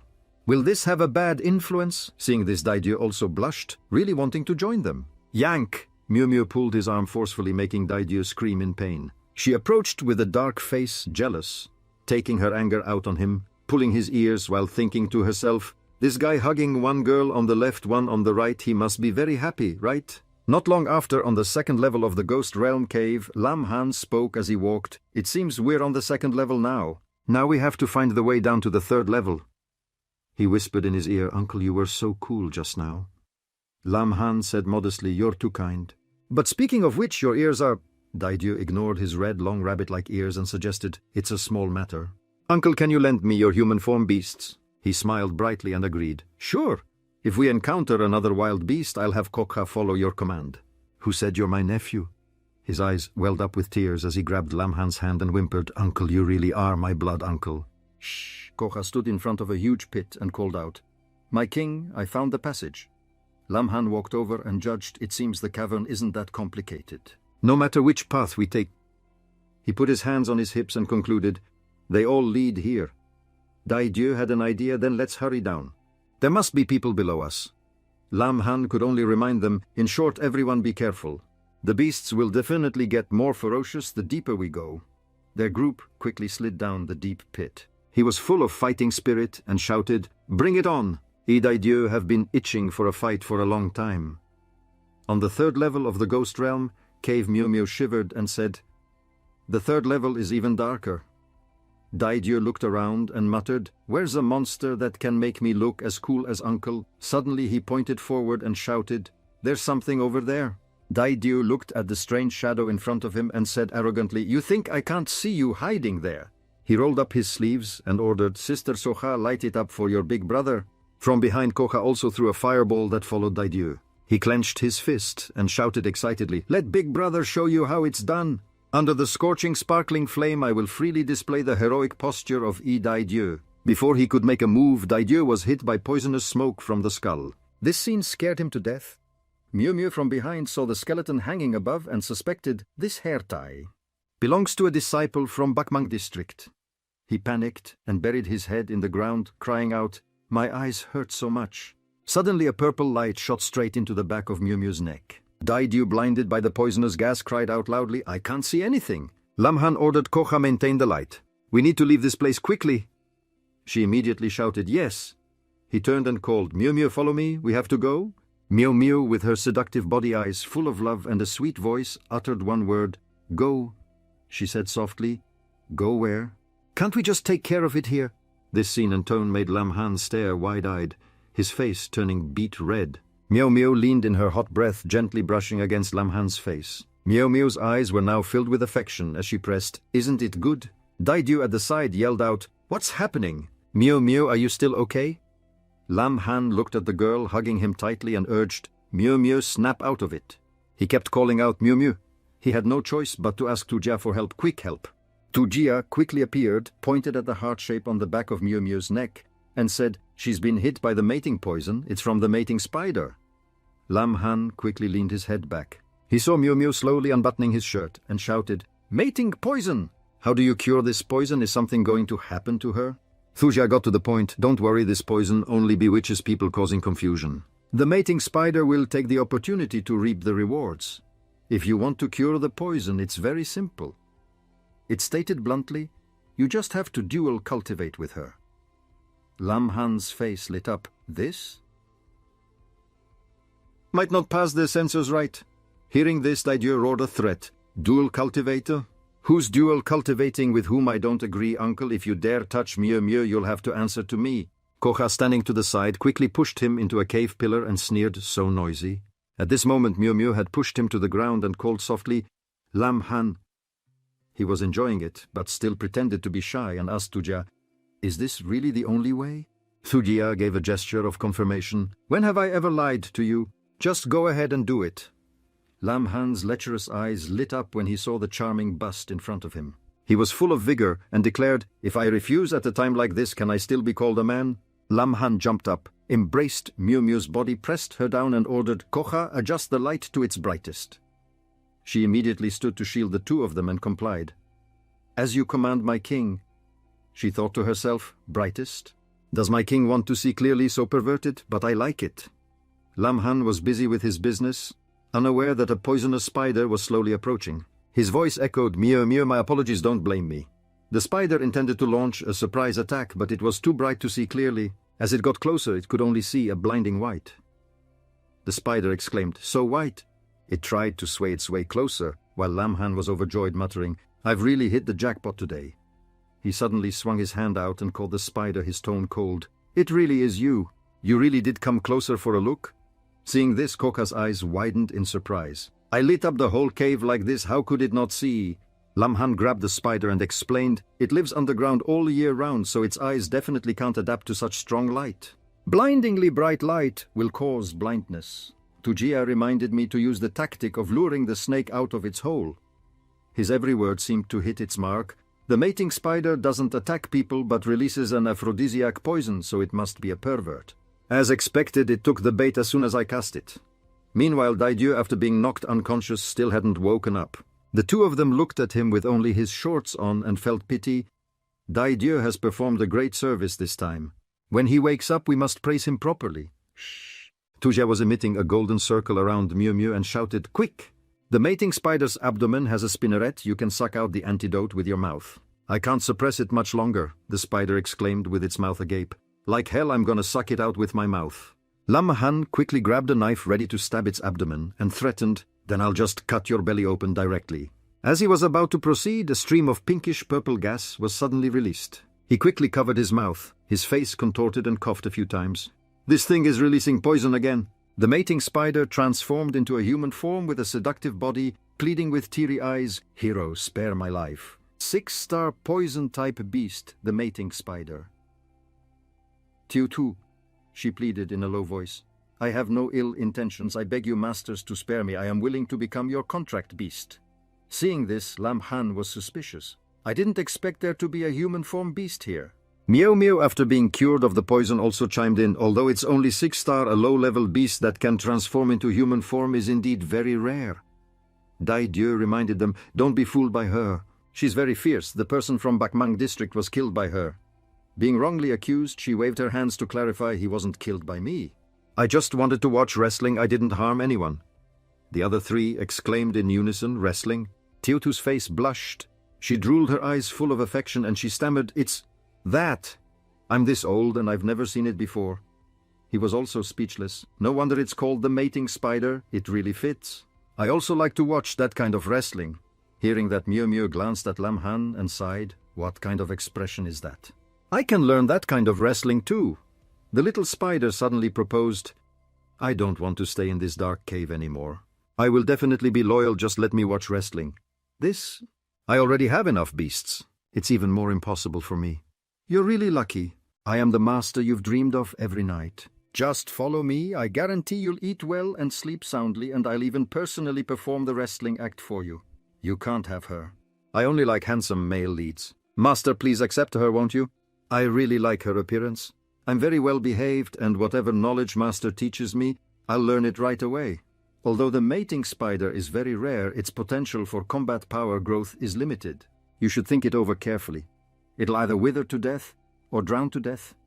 Just thinking about that scene made him want to cry. "Sorry, we need to save time. Such a good girl, what a pity." "On what grounds? You all want to go to the lowest level, right? As long as you accept me, I'll lead you all to a shortcut." A shortcut? Suddenly a strange sound echoed in the cave. "What's that sound?" "It's the giant night bat. This corpse was left by it. Hurry up and accept her. We have to get to the lower level quickly." "Uncles, I don't want to be hung on a rock. You see the situation? I can only accept her. How do you feel about it? You're asking me?" Of course, Jika has no objections. "I will definitely support any of your decisions. I can't believe he's asking for my opinion. It's so touching. All right, since it has come to this, I can only reluctantly accept her. Someone like me, who carries all the hope, can only endure it in silence. Let's go quickly." The sound is getting closer and closer. A second later, he bit his fingertip to draw blood. "Pressing my blood onto your body should do it right. Contract beast." In an instant, she suddenly shut her eyes tightly, her body trembled, and she let out a soft moan. "What's wrong?" "I don't know why, but your blood makes me feel very comfortable." Is this the legendary finger of God? Could it be that my supreme immortal saint body also works on normal beasts? What finger of God? Hurry up and lead us to the secret passage. Follow me. The group quickly followed. We must capture the Earth Dragon before them. Earth Dragon? Didn't you all want to go to the lowest level? No, that's right. Isn't the Earth Dragon on the lowest level? The 9th level? The 10th level is the lowest level. There's a legendary treasure there used to forge peerless divine weapons, the Qingming Dragon King Bone. The 10th level, and the Qingming Dragon King Bone. Why didn't anyone tell us about such important intelligence? There's only one explanation the Mansion Lord doesn't know either. I'm afraid things aren't that simple. Could that mysterious 7th team be here for the Dragon King Bone? And at the location where Lin Xin and his group encountered the mating spider, an 8-star beast, the giant night bat, now appeared. Should we speed up? The giant bat heard the sound from over there and rushed over. Suddenly, a pristine white beast's hand grabbed it and a voice sounded out. "What's the rush? Let them play first. What if someone discovers the Qingming Dragon King Bone? It's fine. If some unlucky fool really does, then we'll just let him die." On the 5th level, Lin Xin's group was crawling through the shortcut while another team was fighting beasts. "Master, when will you show me some wrestling? We'll talk after we get out." On the 8th level, they moved in the same way, only over there a touching scene was unfolding. "Senior brother, I think I'm injured." "Junior sister, what injury?" "I love every wound on your body." "Master, what kind of wrestling moves do you like?" "Whatever." On the 9th level, things were the same. Everyone was fighting bravely. Everyone be careful, this one is strong. Master, do you think wrestling is fun? Can we change the subject? Yeah, wait, was that the Earth Dragon just now? We were so busy talking, we've already reached the 9th level. The 10-star poison-type beast, the abyssal demon face quilt, was spitting out a stream of green liquid from above. Get out of the way. What is this mysterious pattern? Why have I never seen it before? Why do I have this strange feeling of being insulted? Even the rocks and soil can be corroded. This poison is too terrifying. Xiaoshu explained, the Earth Dragon's poison is 10 times stronger than mine. Trying to capture it alive is almost impossible. Lin Xin frowned and muttered, should I help? Otherwise they'll surely die. Meow Meow scowled and stopped him. There are enemies anyway. It's perfect if they die. He burst out laughing from the side and added, that's right. Let them fight to the death and then we'll take the opportunity. Suddenly, a familiar scream rang out, making her eyes widen. Up ahead, a terrified teammate hiding behind a pillar called out, Bai He. She was tightly coiled by the Earth Dragon, screaming, help me, while Dadiao had been knocked unconscious. Meow Meow and Xiao Wu rushed forward and she yelled, let her go. In Xin behind them thought happily to himself, blood is thicker than water after all. In times of danger, they're willing to rush out. Just then, Bai He was slowly being pulled into the Earth Dragon's mouth. Seeing this, Yang Wei and the guy with the top knot stared wide-eyed and shouted, it's you. Dadiao also charged in. Ahu used the earth-piercing tusk, but Ahu was injured, making him exclaim in shock, Ahu's earth piercer can penetrate armor. How tough are this thing's scales? It didn't even break the skin. He ran up from behind and warned danger. Bai He squeezed her eyes shut and screamed her head off, help! Lin Xin bravely stepped out and caught her in his arms, thinking with a slight smile, got you.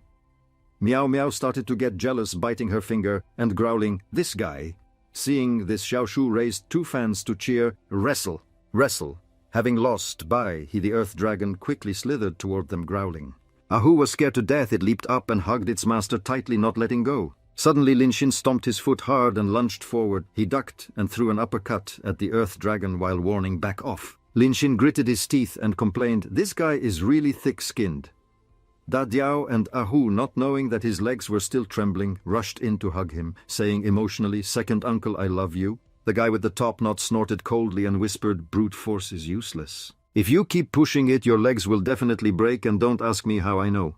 Yang Wei's eyes were opened. To think he could repel the Earth Dragon with his bare hands, no wonder my older brother lost to him.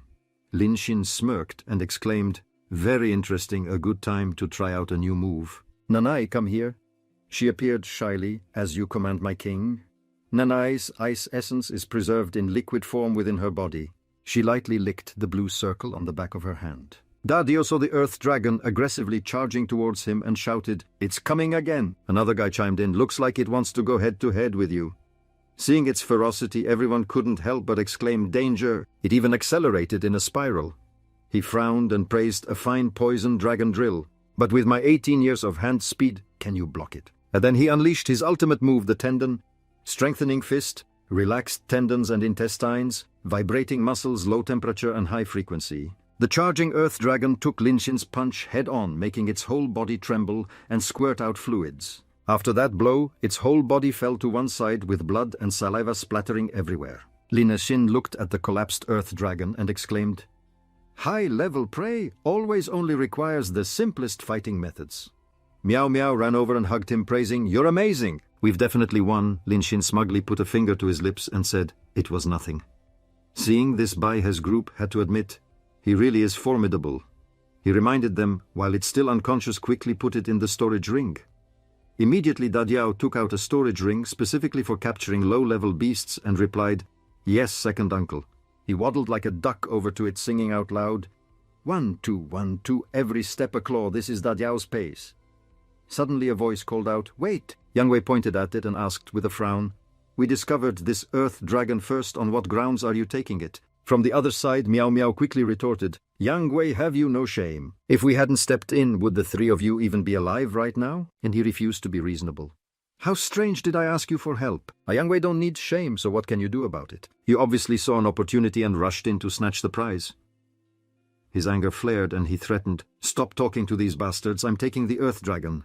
Let's see who dares to stop me. Yang Wei reached into his pocket and stopped him. Liu Dadiao, you stop right there. From behind Bai He interjected, calm down. But he continued, You feel pretty great about yourself for defeating the Earth Dragon with one punch, huh? I'll show you what real strength is. Yang Wei immediately pulled out his blue coin. He threw it out and summoned Come On Out Fatty. The 10-star rock-type beast, the violent pervert bear, appeared instantly. Meow Meow exclaimed in surprise. 10-star Fatty had bloodshot eyes and slammed its mace down as a show of force. Instantly a stream of spiritual power shot from its weapon and rushed toward Lin Xin's group, creating a crater. He pushed Meow Meow aside and warned, "Get out of the way!" In a flash the ground where he stood crumbled. Lin Xin couldn't help but fall. Xiaoshu jumped after him, calling out, "Master!" Meow Meow yelled from the edge. "We're doomed." The guy with the top knot remarked, "This beast is too strong. Why didn't Brother Wei bring it out sooner?" Bai He called out his name worriedly. Lin Xin Yang Wei burst out laughing and said smugly, "The best steel must be used for the blade's edge." He was proud of himself, while the guy with the top knot flattered him. "Originally we wanted you guys to tire out the Earth Dragon a bit, who would have known?" Lin Xin was still thinking calmly, "What bad luck, I didn't expect the ground beneath me to be hollow."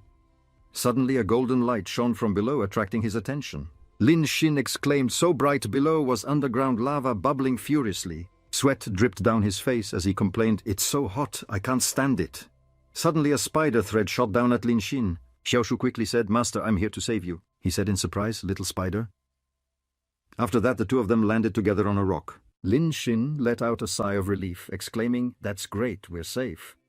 His eyes widened as he praised the little spider. "You're really good." She replied, a little shyly, "My duty is to protect you, Master." Lin Xin looked around and asked, "Is this the 10th level you were talking about?" Xiaoshu confirmed, "That's right. You must be extremely careful, the lava here is very fierce. One wrong step and you're a goner." She pointed, "Right, the treasure I mentioned is over there."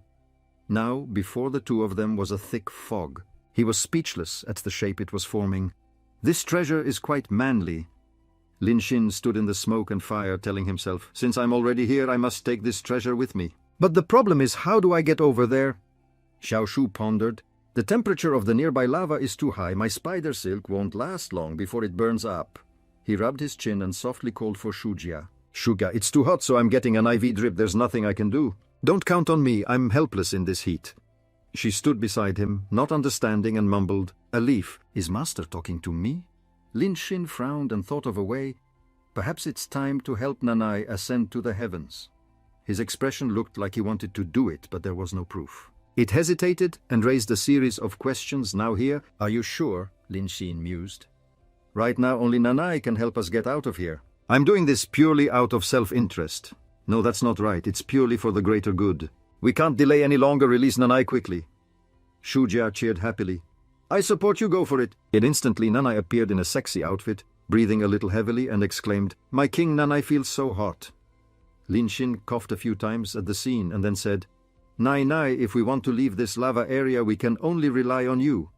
He put his hands on his hips, probing her. "But your current strength is definitely not enough. I think it's time to help you level up. I wonder if you are prepared." She lowered her head and immediately accepted. "Being able to serve my king is the honor of Nanai's lifetime. Nanai has been ready since the very first day." Seeing this, Lin Xin's lecherous nature emerged. He took off his shirt while saying with a strained laugh, "Then I'm still a bit nervous. So exciting I can finally experience doing it outdoors." Xiaoshu stared wide-eyed, unable to hold back any longer. She rushed over and bit Lin Xin on the neck, chewing a few times. He was attacked from behind and immediately turned his head and shouted, "What are you doing?" Her face flushed as she explained, "Little Spider has injected a little stimulating poison into Master. You will soon lose consciousness, no longer feel nervous, and will instead show your most primal instincts. After it's over, you won't remember a thing." Lin Xin's head was spinning. Tears welled up in his eyes as he moaned, "Won't remember a thing. I truly thank your entire family." Nanai saw Lin Xin's spirit suddenly drop. She approached and asked worriedly, "My king, are you all right?" Suddenly he turned and grabbed her hand, his face sinister as he breathed heavily in Nanai's face. As if controlled by someone, Lin Xin pushed her down. Nanai cried out in surprise. "My king!" Nanai's ice-breaking adventure began. She dreamily arrived at a vast ice plain. Nanai looked around and wondered, "How did I get here?" Suddenly the ice beneath her feet began to shake violently. She panicked at the chaotic scene. A black rocket burst up from under the ice from out of nowhere. That rocket pushed Nanai high into the sky. The rocket exploded in midair and its light filled the entire world. Nanai was engulfed by the light, feeling a strange warmth that an ice-type beast like her had never felt before. A long time later, Lin-Shin woke up clutching his head and wondering, where am I? What just happened? My head hurts so much. Who am I? Xiaoshu stood beside him, praising excitedly, amazing. Master, you're truly incredible. He bit his lip so hard that it bled, crying and complaining, not again. I did it again. I don't remember anything again. Lin-Shin sat up frantically looking for Nanai. Suddenly a slender white finger reached out towards the lava. The moment that finger touched it, a layer of ice covered the bubbling substance. World of Ice. 100-meter ice seal Nanai, a 10-star beast in her snowflake form, turned around and smiled gratefully. My king, thank you. I've broken through. He couldn't hold back his tears, which rolled down his cheeks as he mumbled. It's fine, it was no trouble for me. After all, I don't remember anything anyway. On a sky pillar island, Lin-Shin stood with his hands on his hips looking at the giant skull before him, wondering, Is this the essence skull of the Western Nether Dragon, one of the 4 great divine dragons of ancient times? Shujia continued. It has a terrifying divine might. The demon emperor searched for it back then but found nothing. I can't believe you stumbled upon such a great treasure. He opened the bag and said, Let's store it first, we can study it slowly after we get out. Then sucked it inside. Just then a figure suddenly appeared from behind and unleashed their ultimate move at Lin-Shin with a harsh tone, Die. Now there wasn't just one but 2 attacking him together. A series of rustling sounds echoed continuously. The opponent's sword suddenly touched Lin-Shin's body but did no damage at all. Qing Feng broke out in a cold sweat and mumbled, This hardness.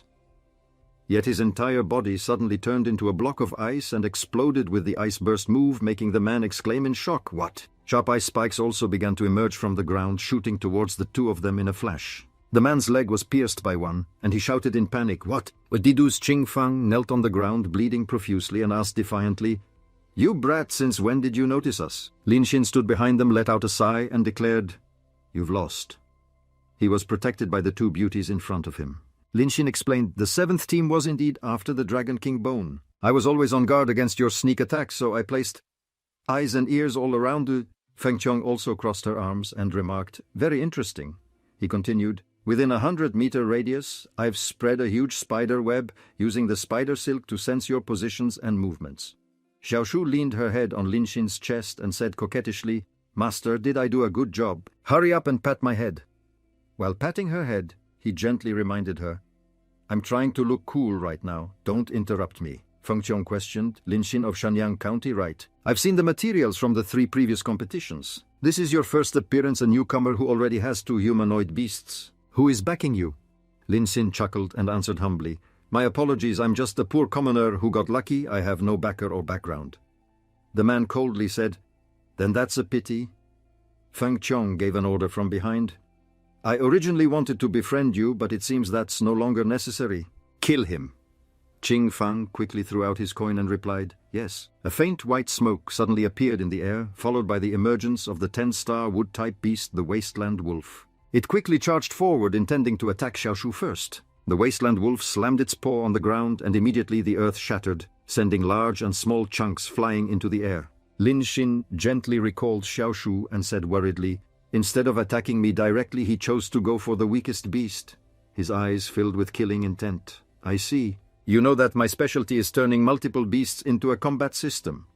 Lin-Shin snapped his fingers and reasoned. So, attacking the weakest link first is your strategy. Break the weak point and the whole thing collapses. He thought to himself, the new skill soul scrutiny is burning brightly. I really am a smart, studious young man. Moti sat on a rock and clapped in praise. You've grasped the essence in just 1 round. Feng Qiong's face darkened and she yelled, Can you shut up? Are you 2 here to cause trouble? Qing Feng, on the other side, raised his sword and demanded, Kid, if you know what's good for you, hand over the Dragon King bone, and we might consider letting you live. Shujia quickly appeared and whispered in his ear, The one nearby is Earth Origin 9th layer, the Celestial Maiden is Earth Origin 8th layer, and the one far away is Heaven Origin 2nd layer. It continued, Your only Earth Origin 9th layer fighting 1 against 3 isn't very smart. Lin-Shin rubbed his chin and thought, Of course I know that. Feng Qiong narrowed her eyes as if sizing up her opponent. The man ordered, This kid is up to something. Don't give him a chance to breathe. Let's attack together. A quick battle for a quick victory. Moti leaped down from the rock and replied, "All right." Seeing this, he clenched his fist. Lin Xin's aura flared as he summoned the spiritual power for the nuclear blast overlord Light Fist and threatened, "You want to kill me? It's not that simple. Let's see if this move of mine can blind you." Immediately, a dazzling light flashed. Qing Fang quickly warned, "Crap, close your eyes." Not long after, he peeked his eyes open. By then, he had already grabbed the person and fled for his life. Qing Fang roared in frustration, "This kid is messing with us." Peng Chong's face was scrunched up, her heart filled with resentment. Tricked twice in a row. "No matter what, I can't let him leave alive, I can't lose him," Moti remarked again. "This guy is really interesting." On this side, Nanai asked as she ran, "My king, they're chasing us?" Shuja also wondered, "Didn't the little spider say there's no way up to the upper level? Where are you trying to run?" Lin Xin held out a coin, a red laser shooting from his eyes, and replied, "There wasn't a path before, but after I've passed, there will be." It hesitated. "That makes a lot of sense." The two looked at the empty space before them, and he exclaimed, "We're here!" Lin Xin closed his eyes tightly and judged he wants to go up from there. On this side they were chasing with all their might. Qing Fang quickly called for the wasteland wolf. As if understanding its master, it slammed its paw onto the ice, instantly shattering the entire sheet. Lin Xin was lucky enough to be pulled up by Nanai by his waistband. He stared wide-eyed at the lava below him and yelled, "Damn you, you want to have roasted chicken?" Lin Xin urgently ordered Nanai go over there. She shouted yes, then moved forward, reaching out and shooting her ice spiritual power downwards. Finally, his 2 feet landed on the newly created ice platform. Lin Xin panted and said, "That was close." He looked towards the group and mumbled, "Luckily the lava is blocking them." "That wolf seems to be a wood type. There's no way it's not afraid of fire." At Moti's location, Feng Qiong was threatening, "If you let him escape, you know the consequences." Qing Fang closed his eyes tightly, creating a source of power in his palm, and replied, "You don't need to tell me." Seeing this, Lin Xin frowned and thought, "He wants to attack from such a long distance." Instantly, the man created a green circle that enveloped the wasteland wolf. In a moment, the wasteland wolf was equipped with enhanced ice armor, and Qing Fang's spiritual energy gradually dissipated. It jumped and soared upwards to his amazement. I can't believe he used an ice-type technique to enhance the outer attribute of a wood-type beast. The man celebrated prematurely. "Kid, are you scared now? Your time to show off is over."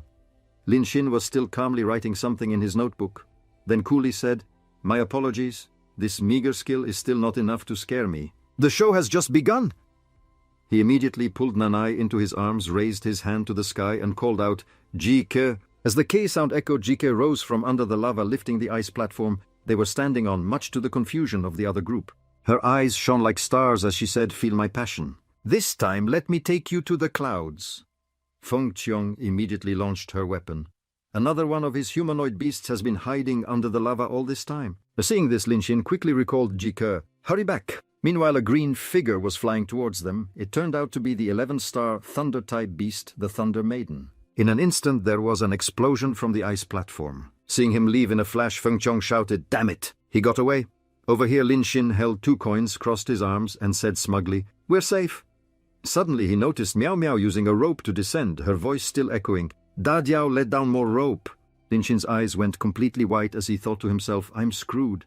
Suddenly, a squeeze sound came from under Miao Miao's bottom, making her yelp, "Ouch!" Da Diao and Ahu above heard this and couldn't help but exclaim worriedly, "What happened?" Below, he waved his hands in a panic, thinking fearfully, "This time I'm really screwed." Luckily, Lin Xin managed to grab the hem of Miao Miao's clothes like a lifeline. Because he was too heavy, her clothes gradually made ripping sounds, tearing bit by bit. Lin Xin could only let out a sigh of relief. That was close. Miao Miao squeezed her eyes shut and frantically shouted, "My clothes are about to be torn." His eyes shone like stars as he said, "Thank you, Miao Miao. Don't worry, the quality of your clothes is very good. It's just a small tear. Hey." As soon as he finished speaking, Miao Miao's clothes ripped completely.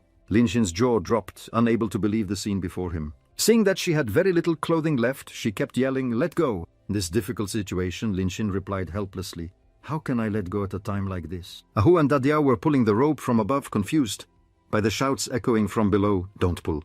I can't control it. Behave yourself." "Then I'm coming up. Don't move around." From the depths of the cave, some thumping sounds suddenly echoed. It turned out to be Qing Fang charging over on the wasteland wolf. He yelled, "You bastard, where do you think you're going?" Lin Xin turned around, threw out his coin, and said with a disgusted tone, "This persistent ghost." Nanai blocked the path. Nanai immediately appeared at his call and blew a stream of freezing cold air downwards. After she was done, Nanai said, "My king, rest assured. This layer of my ice is 5 meters thick. No divine weapon can hope to break it in a short time." He quickly landed and remarked, "Luckily I have you. You can both block them and serve as a temporary landing spot." Suddenly Lin Xin stared blankly at the piece of pink fabric in his hand and wondered, "What is this?" Above, Miao Miao was still curled up cursing, "That bastard Lin Xin." He rubbed his head and looked up to apologize. "I'm sorry." Suddenly cracking sounds echoed in the space as the ice platform gradually fractured. Lin Xin looked ahead and asked in confusion, "What's going on?" And I also looked in that direction and added, "What method did they use to think they could break my solid barrier?" Carelessly, a giant beast had appeared from behind. Just then Miao Miao glanced back and shouted, "Watch out behind you!" He turned his head accordingly, and there it was, the wasteland wolf in its wood spirit state. Danger was imminent. Lin Xin could only grab onto its sharp fangs. The wasteland wolf took the opportunity to push him forward. Lin Xin used both hands to hold back its jaws, worrying inwardly, "Crap, I didn't expect it to use wood." Nanai rushed over from the side. "Let go of my king." But before she could do anything, she was sent flying by the wasteland wolf's tail. He called out worriedly, "Nanai!" Miao Miao quickly came to her rescue, flying down with Xiao Wu. "I'm here to help you." But Lin Xin stopped her. "Don't come down here." Before Miao Miao could even get there, she was entangled by several wooden vines, making her scream in pain. "Damn it." He gritted his teeth and devised a plan. "They're both 10-star, but this guy's fighting technique is much stronger than the Earth Dragons. I can't defeat it on my own. Besides, in this state, I can't summon Jike either. I can only try the cooperative mode." Immediately, Lin Xin's spiritual energy shot straight into Nanai's body. He prayed silently, "Nanai, you have to let me in. I need your vital energy." She was quickly enveloped by a golden energy and fell into a state of unconsciousness. Nanai moaned, "My king's pole, that place," causing both the wasteland wolf and Lin Xin to freeze on the spot. At the same time, her ice energy was also released, merging with his spiritual energy. Lin Xin was holding it off, while cursing, "We're linked. You think a mere beast like you can bite me?" Empowered, he pushed it back. Lin Xin's hand, glowing with green energy, gripped the beast's head. In a second, he slammed it down, causing the wasteland wolf to land face first in pain. Da Diao from above knew nothing, and just poked his head down to call, "Sister Miao Miao, are you still there?" Suddenly, Lin Xin flew up with Miao Miao in his arms, startling him and Ahu. He looked at the beauty in his arms and teased, "What's wrong? I told you I wouldn't let you fall." She shyly demanded, "It's your fault anyway. You owe me a new set of clothes when we get back." Lin Xin grinned and replied, "No problem." He witnessed this scene and couldn't help but think, this position works too. Damn, the humidity is rising again. The group continued through the shortcut. He followed behind and asked, "Little spider, are you sure they won't be able to catch up to us on this path?" Xiaoshu confirmed with certainty, "Don't worry, master. You can't go wrong following me." Miao Miao thought to herself, what a pity the Earth Dragon was taken away too. "We've lost the first round." Da Diao ran while imagining being beaten by his father. "You can't even handle this little thing. I really should have sent you to Sawa to join the army back then." "Father, I was wrong." Lin Xin glanced back and took the blame. "The responsibility lies with me. I will apologize to the city lord when we get back." Xiaoshu suddenly asked a question. "Master, as long as we catch an Earth Dragon, it's fine, right? Regardless of its size."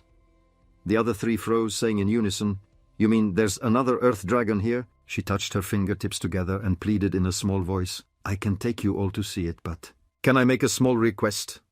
With question marks over his head, he repeated, "A request." Miao Miao excitedly promised, "As long as we can find an Earth Dragon. Forget one, even 100 wouldn't be a problem." Hearing that, Lin Xin shouted in a panic, "Don't make promises like that." Xiaoshu took the opportunity to spin a web and said, "That's great then. I was even worried that Sister Miao Miao wouldn't be willing to let Master wrestle with me. Turns out Sister is such a reasonable person." Miao Miao was stunned for a moment. "I have to endure it for the greater good. I must endure it. But I really want to say one thing, damn it." He sighed wearily and said, "I knew it." They continued on their journey. Xiaoshu went ahead to introduce, "This is the Earth Dragon's lair. Any primeval beast that gets close will be eaten, so this is also my first time here. Perhaps there are still undiscovered Earth Dragons here." Seeing the skeletons before her, she huddled close to Lin Xin and cried out, "So scary. They really eat everything." He supported Xiaoshu and reminded everyone, "Be careful. If there's one that hasn't been captured, then it must be even more formidable." Speak of the devil. A monster opened its mouth wide and let out a loud roar. Cut to the scene outside. The stewardess was squatting down, muttering, "This useless bunch." She lifted several large and small stones by herself, feeling uneasy. It's been so long and not a single team has come out yet? Just then 2 girls came out waving and announcing, "Failu Prefecture reporting mission complete." Seeing this, the stewardess snorted coldly, her tone displeased. "Consider yourselves lucky getting out before I lost all my patience." A second later, the other teams also came out. "Guancheng Prefecture reporting." "Baman Prefecture reporting?" She crossed her arms thinking to herself, "The sun has set. Can anyone else still make it? Looks like they're dead." The stewardess began to count down, her voice echoing steadily. 10, 9, 8, 7. Just then Yang Wei's team emerged carrying an earth dragon, out of breath, reporting, "We're here." Everyone couldn't help but gossip upon seeing this. "It's Huaiwu Prefecture. Don't they have a storage ring? Why are they carrying the earth dragon back? No wonder they were so late." She frowned and questioned, "As disciples participating in the competition, you didn't even prepare a storage artifact." He was sweating profusely, his voice trembling. We originally had one, but we don't know when we lost it." He cursed inwardly. Damn it must have fallen into the cave with that brat Lin Xin. Although Yang Wei's legs were trembling as he prepared to cross the line, he was still overjoyed inside. "Luckily we managed to carry it. As long as we cross this line, we can advance successfully. It wasn't in vain that we painstakingly climbed 9 levels, carrying this 100-pound earth dragon." However, another foot touched the line before his. Lin Xin got there 1 step ahead, waving his hand and announcing, "Shenyang Prefecture reporting." Yang Wei could only stare with his mouth agape. Bai He from behind said happily, "Lin Xin, it's great that you're okay." A person from Feilu Prefecture crossed his arms and commented, "Beaten by a single step." Ching Ching, sitting on a rock, added, "How pitiful to carry it all the way up just to fall short by 1 step." Yang Wei was furious. He put on a menacing look, got close to his ear and provoked him. "Ah, you fell so deep and didn't die. You're a lucky brat. Do you have an earth dragon? Or are you here to cause trouble?" The stewardess remained calm and explained, "As far as I know, there are only 4 earth dragons here. Lin Xin, even if you crossed the line earlier without an earth dragon, you can't be considered to have passed." Lin Xin nodded, reached into his pocket and replied, "Understood. We caught an earth dragon too, you know." The other guy, still clueless, burst out laughing and taunted, "Don't you understand human language? All 4 earth dragons are here. What do you have?" Just then he pulled out an earth dragon with several large bumps on its head, crying with grievance and hurt. Everyone was amazed. "Look, there's a 5th one." His eyes widened as he shouted, "What the hell, this thing can be called an earth dragon?" The guy with the top knot not accepting it added, "That's fucking ridiculous." The stewardess was suspicious. "I didn't expect you to find the earth dragon's lair." The other teams also exclaimed in surprise. "We risked our lives to catch an earth dragon while they effortlessly—" "Such a small earth dragon, their luck is way too good." Yang Wei scowled and yelled, "This one of yours doesn't count." "How can an earth dragon that hasn't even grown hair be counted?" Lin Xin put his hands on his hips and retorted, "How strange was it ever said before the competition that an earth dragon had to be over a certain weight to count?" His attitude made the other guy so mad his eyes were about to pop out. "You son of a bitch, you dare to imitate me." Aiha in the back covered her mouth and snickered. "He imitates him so well." The stewardess interrupted. "This was indeed my oversight for not being clear." She crossed her arms and continued, "But according to the final rogue clause, the right of interpretation belongs to Kangshan Manor." "Ah no, I mean, according to the authority clause, there absolutely cannot be 5 teams advancing, so—" Just then someone flew over from the training grounds at top speed, calling out loudly, "Grand Stewardess!" She quickly landed and knelt in salute, an urgent order from the Manor Lord. The woman walked over and whispered in the stewardess's ear, "The Manor Lord demands that the team representing Shenyang Prefecture must advance." She reminded her, "Even if you have to use the final rogue clause where the right of interpretation belongs to Kangshan Manor, you must let them advance. It's fine even if there are 5 teams in the end." The stewardess hesitated for a moment, but still had to agree. "This, all right." She immediately announced, "I feel that both Shenyang Prefecture and Huaiwu Prefecture meet the requirements so both teams can advance." Hearing this, Yang Wei and Dadiao were elated, cheering, "The Grand Stewardess is wise." After that, the stewardess ordered everyone return to the manor with me to rest. Everyone responded enthusiastically, yes. Only Qingfang remained standing there thinking, 5 teams advancing means the rules for the next round will change again. It seems someone is pulling strings behind the scenes, determined to let me advance to the next round. Could it be those 3?